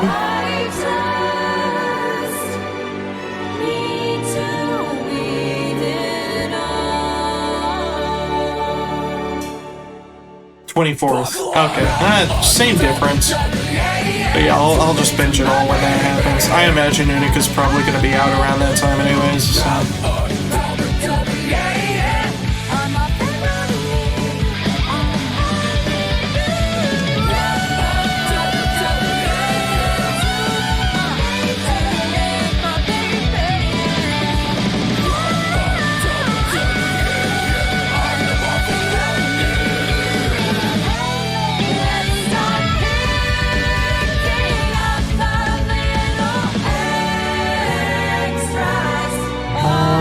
Life.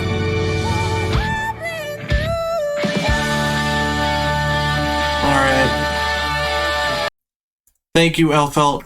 Very cool. I think A+ is a good spot for it. Somewhere around here, let's see. I think above One Dawn. It's like I said, I'm just not a big fan of death metal, and that's half the song, so I'm just not a big fan of half the song. Choruses, of course, hit hard, really good, but they can only carry you so far. Next off, is that an ABBA I see? Is that an ABBA I perceive out of the corner of my eye?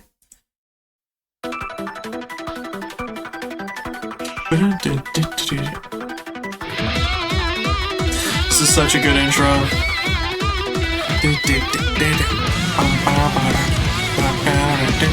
I like, this is a reference to Quicksilver, by the way. Sure, especially since it, I wasn't even going to review 10th of myself, since it doesn't matter, since I've already said where I'm ranking it, and there's no picture. So yeah, you can send me a version. What you want me to? Empathy, kindness, serenity, clarity. Break out. And it's such a good song, man. Blah blah blah blah blah blah blah blah blah. Though I will admit, even though I think the first half hits really hard, I think this song definitely comes into its own in the second half around 3:15. Like, this part, you know, I will never disparage it because I will never slander ABBA ever. But it's definitely a little, you know, on the, I like it, but it doesn't, like, what am I trying to say? It doesn't quite, like, live up to some of the standards of some other stuff. Hey, I said 10th of myself is bullshit blazing. I just slander Solitude because Solitude sucks. Like, I'm sorry that Venom had a mid-theme and that ABBA's never once had a mid-theme ever. My bad. But this is when this song really comes into its own. And of course, it's with a callback to Keeping Gates. Fantastic callback.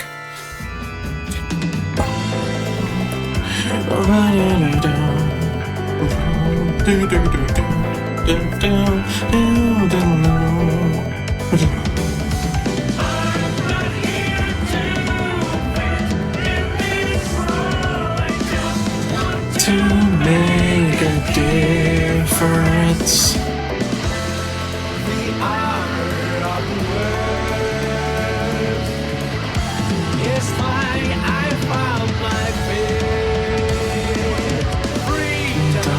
Freedom.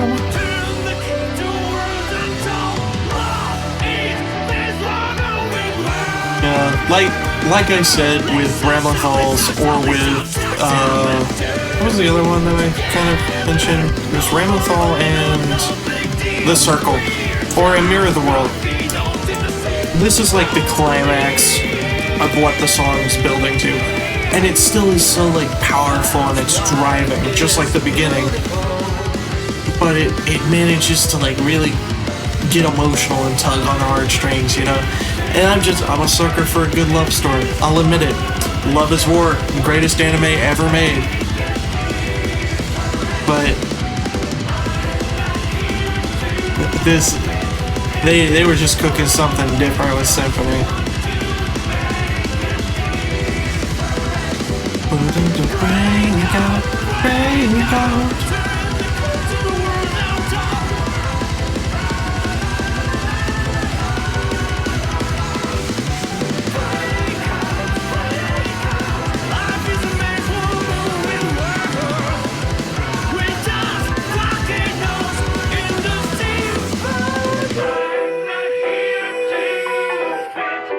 And this bit, or this lyric in general, is a cool reference because it's a reference to Another Brick in the Wall by Pink Floyd.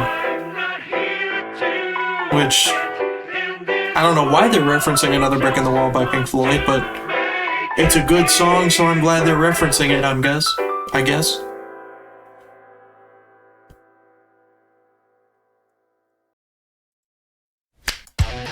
So, now the question is,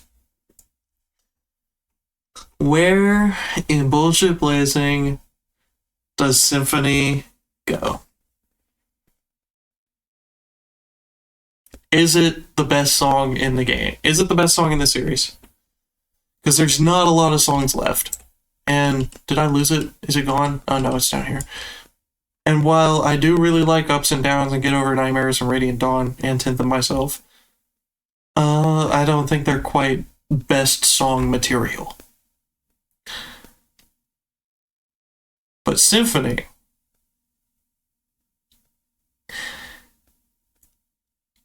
is not the best song in the series, unfortunately. As a matter of fact, it gets hard diffed by Mirror of the World. It's the third best song in Strive. Currently, is what I would rate it. For a while, it was my favorite, but Alone Infection and Mirror of the World, they just really are tough to beat. And of course, Freesia. Of course, Freesia is an all-timer as well. So, in the biggest upset of the century, Symphony is only the fourth best song in series history. I know, I'm such an unbiased and gracious host.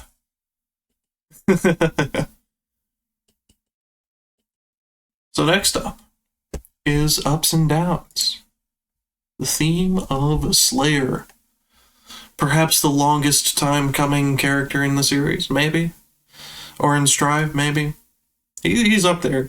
He and Jam and Venom were waited a long time, surprisingly. Let's hear it.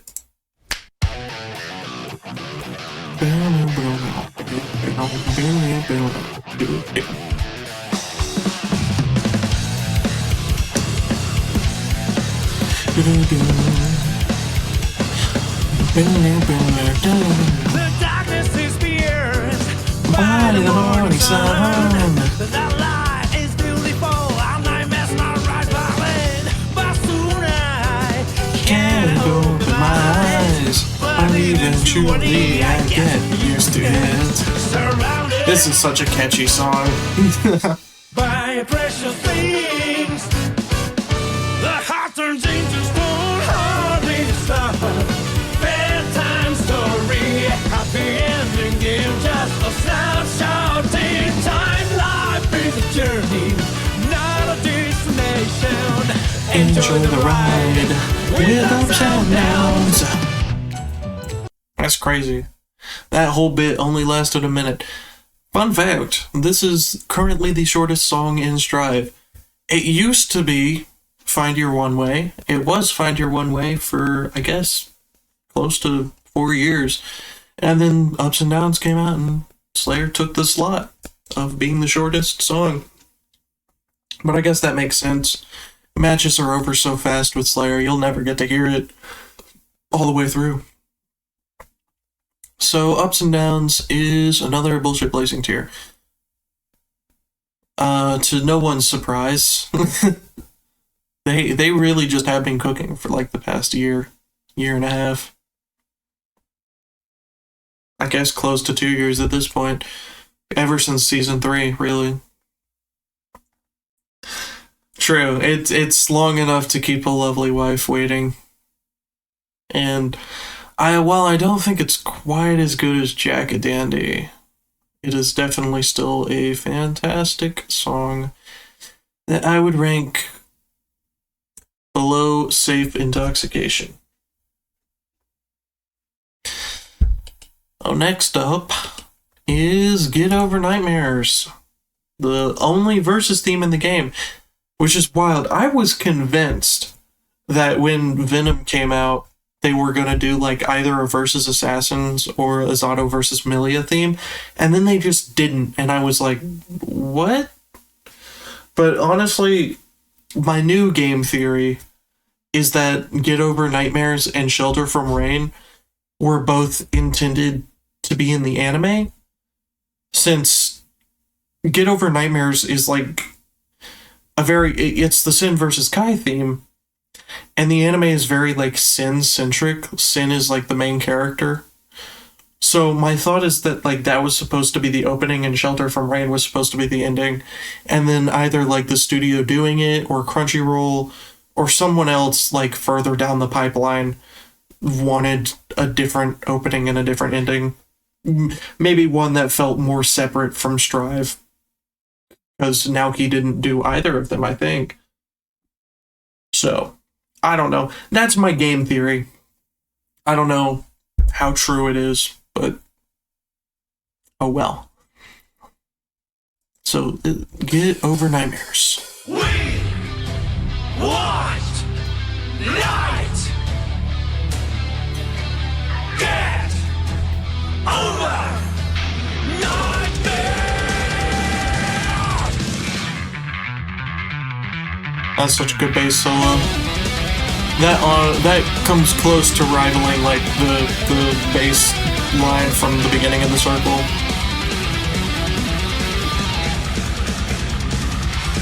And man, they really should put it on Spotify. I dropped my phone. Oh well.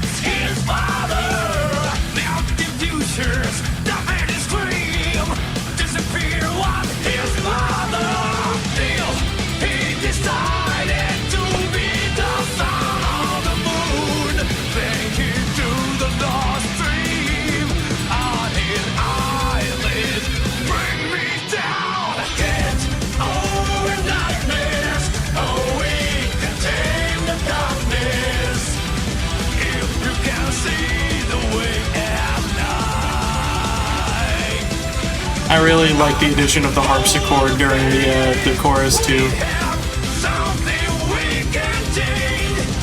Adds a nice little flavor to it.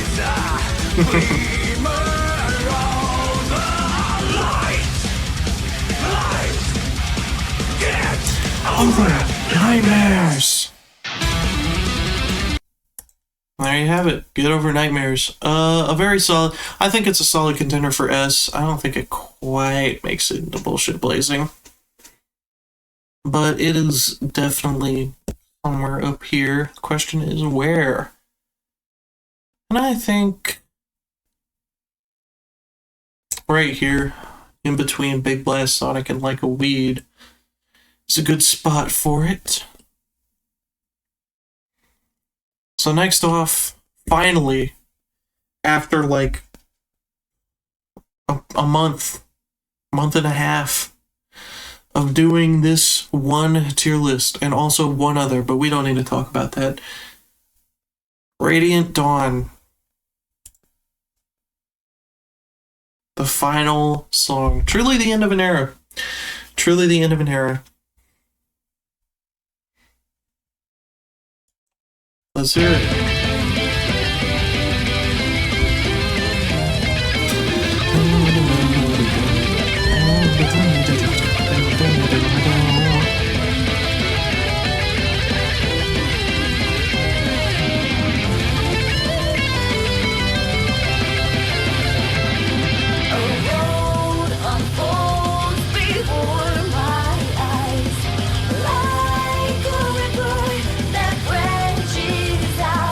And what I really like about this song, since I've been complimenting all the songs, mostly all of them, is I really like the kind of visual lyrics. Like, in the city lights, in the sea of faces. It's just a very visual song. Like, they're building a painting, you know? It paints a picture, I guess is what I'm trying to say. And also, I think it's just cute how she references Kai in this song. She is in Dizzy, I guess.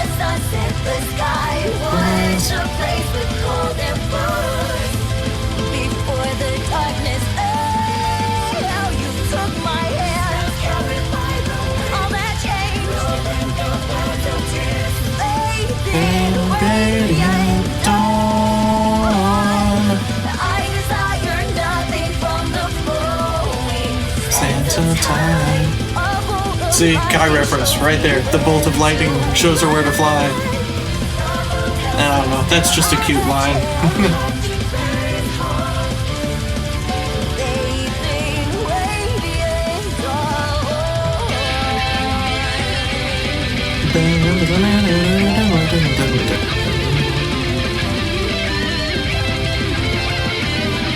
Alright. And that's Radiant Dawn. And another S tier song in the books, which will go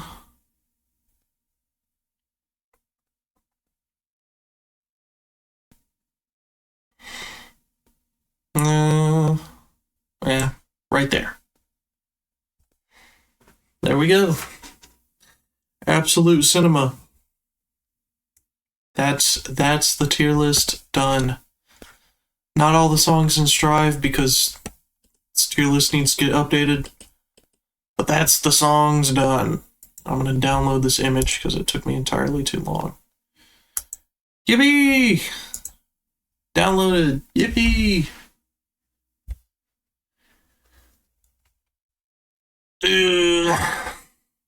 Truly the end of an era. Truly the end of an era. To celebrate, I will listen to the Russian version of A Tenth of Myself, followed by... Or let me... Yeah, there we go. Followed by the Metal Gear Rising All I Want for Christmas Is You, followed by the leaked Unica theme. And after that, I will be taken out by the Arxis Assassins. Absolute cinema. Absolute cinema.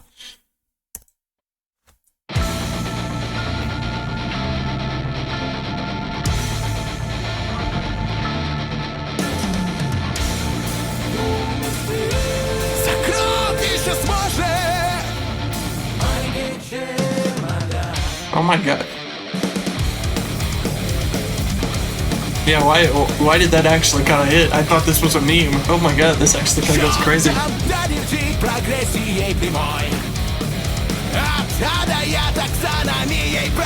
We had the Korean soundtrack for XX. Maybe we should have the Russian soundtrack for Strive.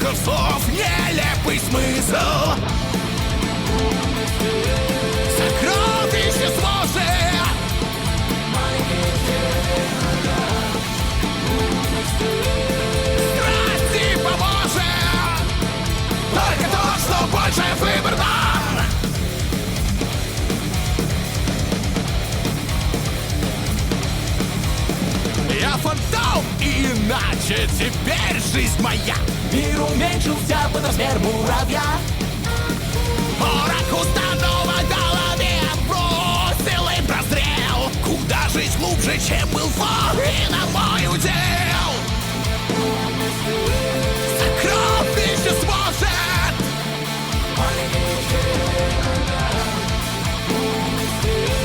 Страсти поможет.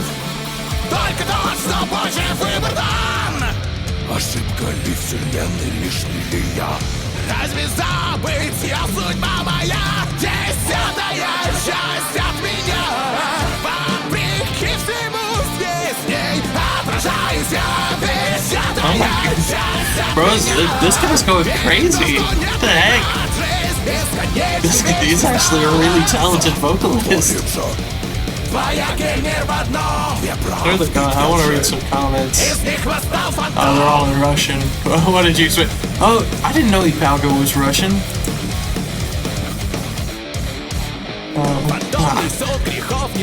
I don't know if that's a mistranslation or if that's a meme. I can't tell.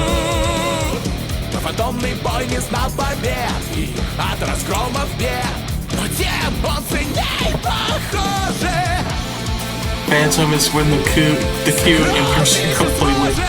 Thank you, Soul Bodybuilding. I gotta check this channel. Oh wait, that's the image. Actually, I do want to see the image. Oh, I don't know what that is. I want to check this channel though. Soul Bodybuilding, what do you have? Ultra Bass Boosted BFG Division. Thank you, Soul Bodybuilding.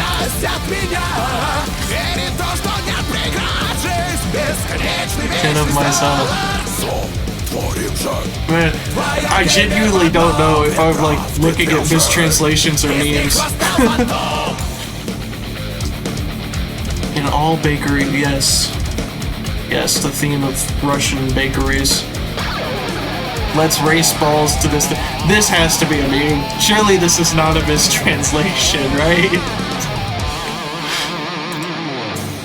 Hit the me. Okay, thank you.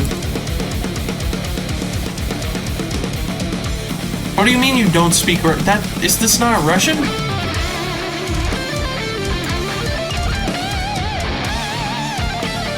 Did Google translate this to Russian, or did he Google translate this to Russian and then send it to this guy in Russian?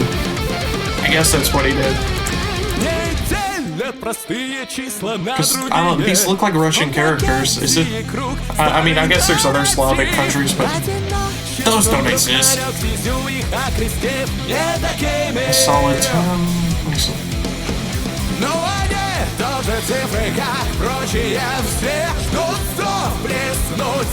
Oh, just balls multiple times. Thank you. What about circle? Truly.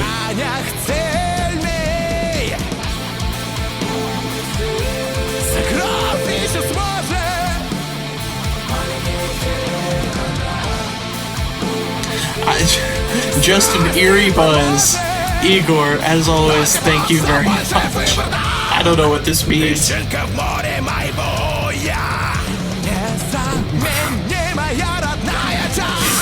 Russian comment sections or something else. I'm not built for all that post-Russianness. I really need to get a face cam. Because like I've been smiling like a motherfucker during this whole song.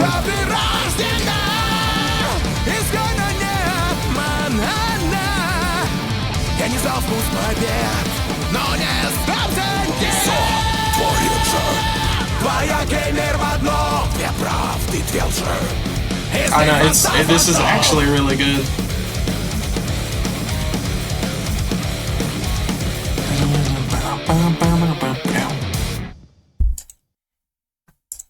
Truly a good song.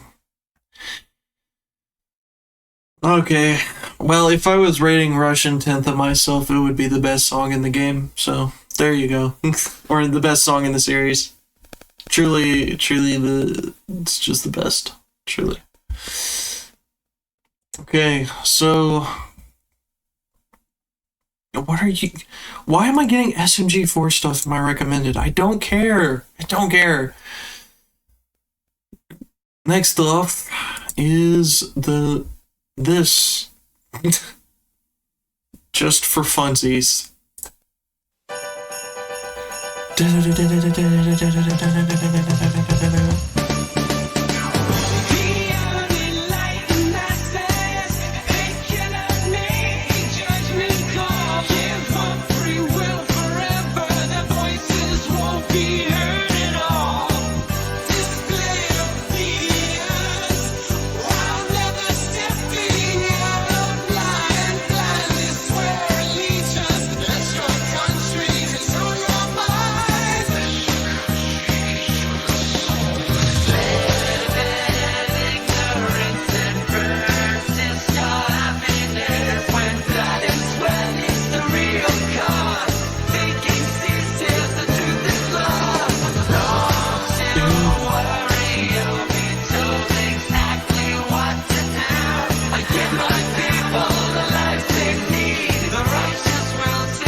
I really hope some random person clicks on this VOD on YouTube and just like clicks to the very end just to like see the completed tier list and then gets Metal Gear Rising Collective Consciousness X All I Want for Christmas Is You just here.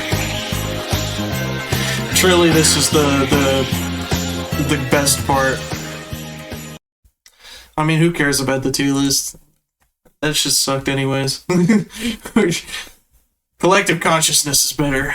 So finally, I'll just go to my home screen. Finally, before the snipers take me out, let's listen to Unika's leaked theme on full, in its full glory. The live pyro react. Actually, do I have the live that one pyro noob reaction? I may have that. Hold on. Yes, I do. Okay, perfect. This will be the perfect screen to have it on. Just pretend that Mario Kart World was Unica. Or something, I don't know.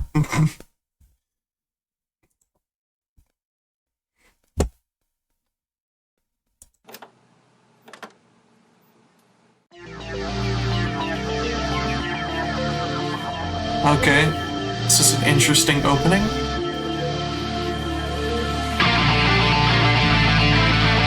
I like this riff. It kind of reminds me like the old Soul vs. Sky theme that I'm forgetting the name of right now because I'm a fake fan.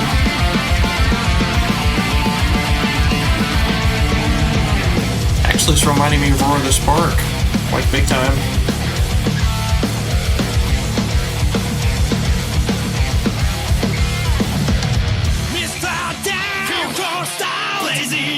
Defiance drowned, starless night, breath is bound. Sunrise, whisper, sacrifice, dreams and window, difference known. Path we know, dividing line shown. Rivet down, they said, countless time.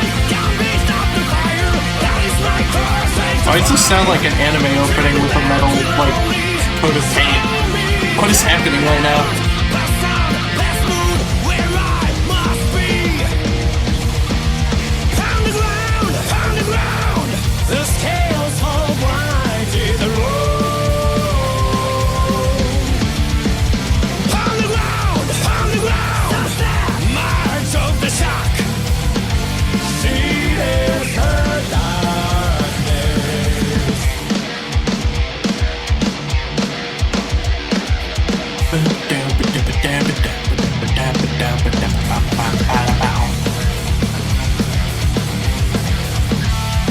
So far, it's pretty good. I'd probably rank it S right now. Two suns bright, courage found by the pace only down. Counting the stars, I drift off. That person breaks the color. I suffer they crash, moving onward. I face the open book with my blade light. Rivet down, facing countless times. Can't be stopped the fire. That is my course, race the prime. There was a night like steel. I'm bending every strain. His last, his mighty state.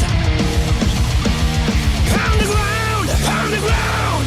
The scales fall blind. Hear the roar. I guess the name of the song is going to be Underground or something along those lines. Pound the ground. March of the shock. Down, down, you steal. Or I don't know.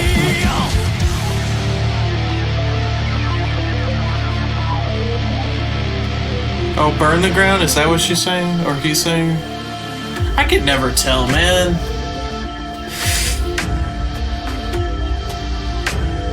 Okay, what is happening? Is this like a Tekken theme?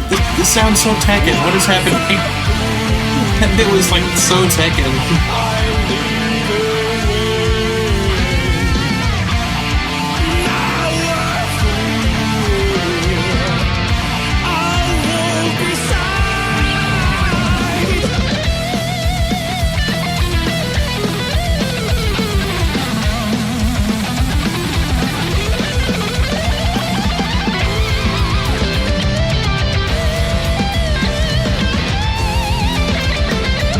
Okay, they're kind of cooking in this last bit. This guitar solo is crazy. And yeah, I swear to God, that is the Holy Order's riff.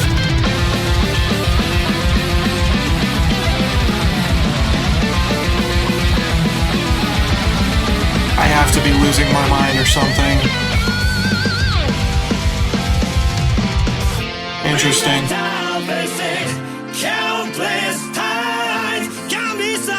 I don't want to know why it probably is, because I'm already making theories of like she's a botched clone of Kai or something. I'll watch the anime eventually. This may convince me to start watching the anime tonight, actually. Because now I want to know what her deal is.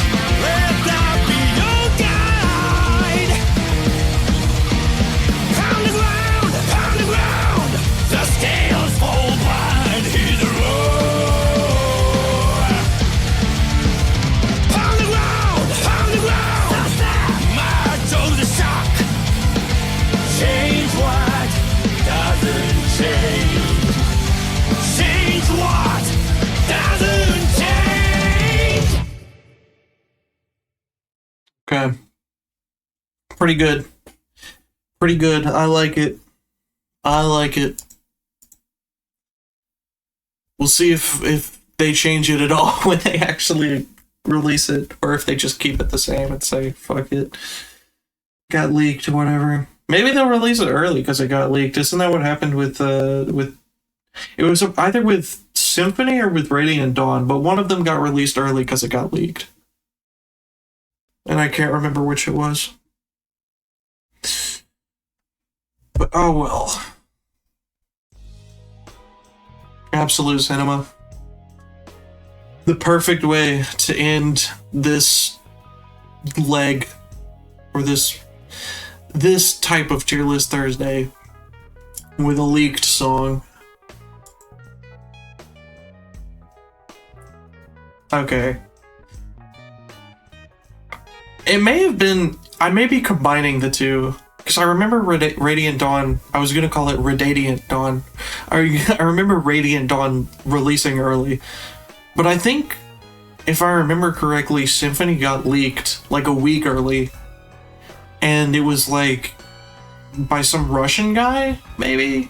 Was it by a Russian guy? Or am I making that part up? But I think Symphony got leaked early. I saw posts about it on YouTube. I remember. Vaguely, anyways. But yeah. This was the final stretch of the tier list Thursday. Of this leg of the tier list Thursday. I am, for the time being, I am gonna just do like some smaller tier list Thursday will not die. I am gonna do some like just smaller tier lists or whatever. Just ones that I can bang out in like one stream, you know.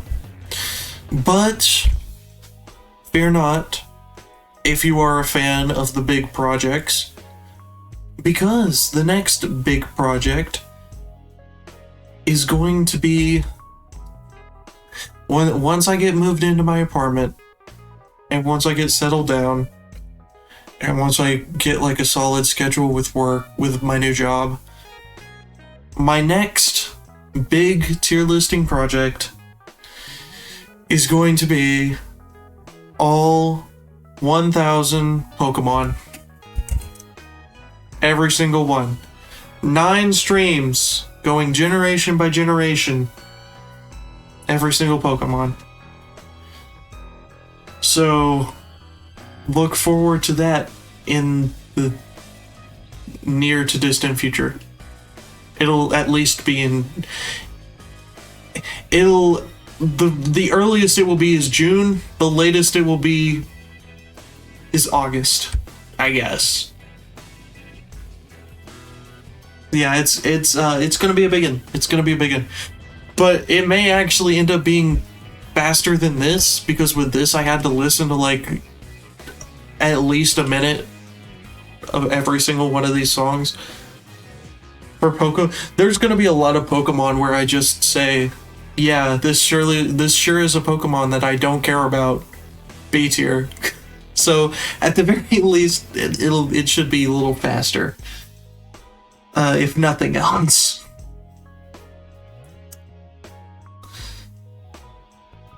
So stay tuned for that. Stay tuned for next tier list Thursday, where I do something that I haven't decided on doing yet. I don't know. Maybe I'll just do Pokemon stream or Pokemon tier lists. A couple, because I can rate all the games at the very least. I have opinions on those. And I don't know. I don't know what else. We'll get there when we get there. We'll get there when we get there. And what else do I have in store currently? I don't know. When is Ultron coming out in Rivals? That's what I want to know. Whatever. I'll figure out what I'm doing later.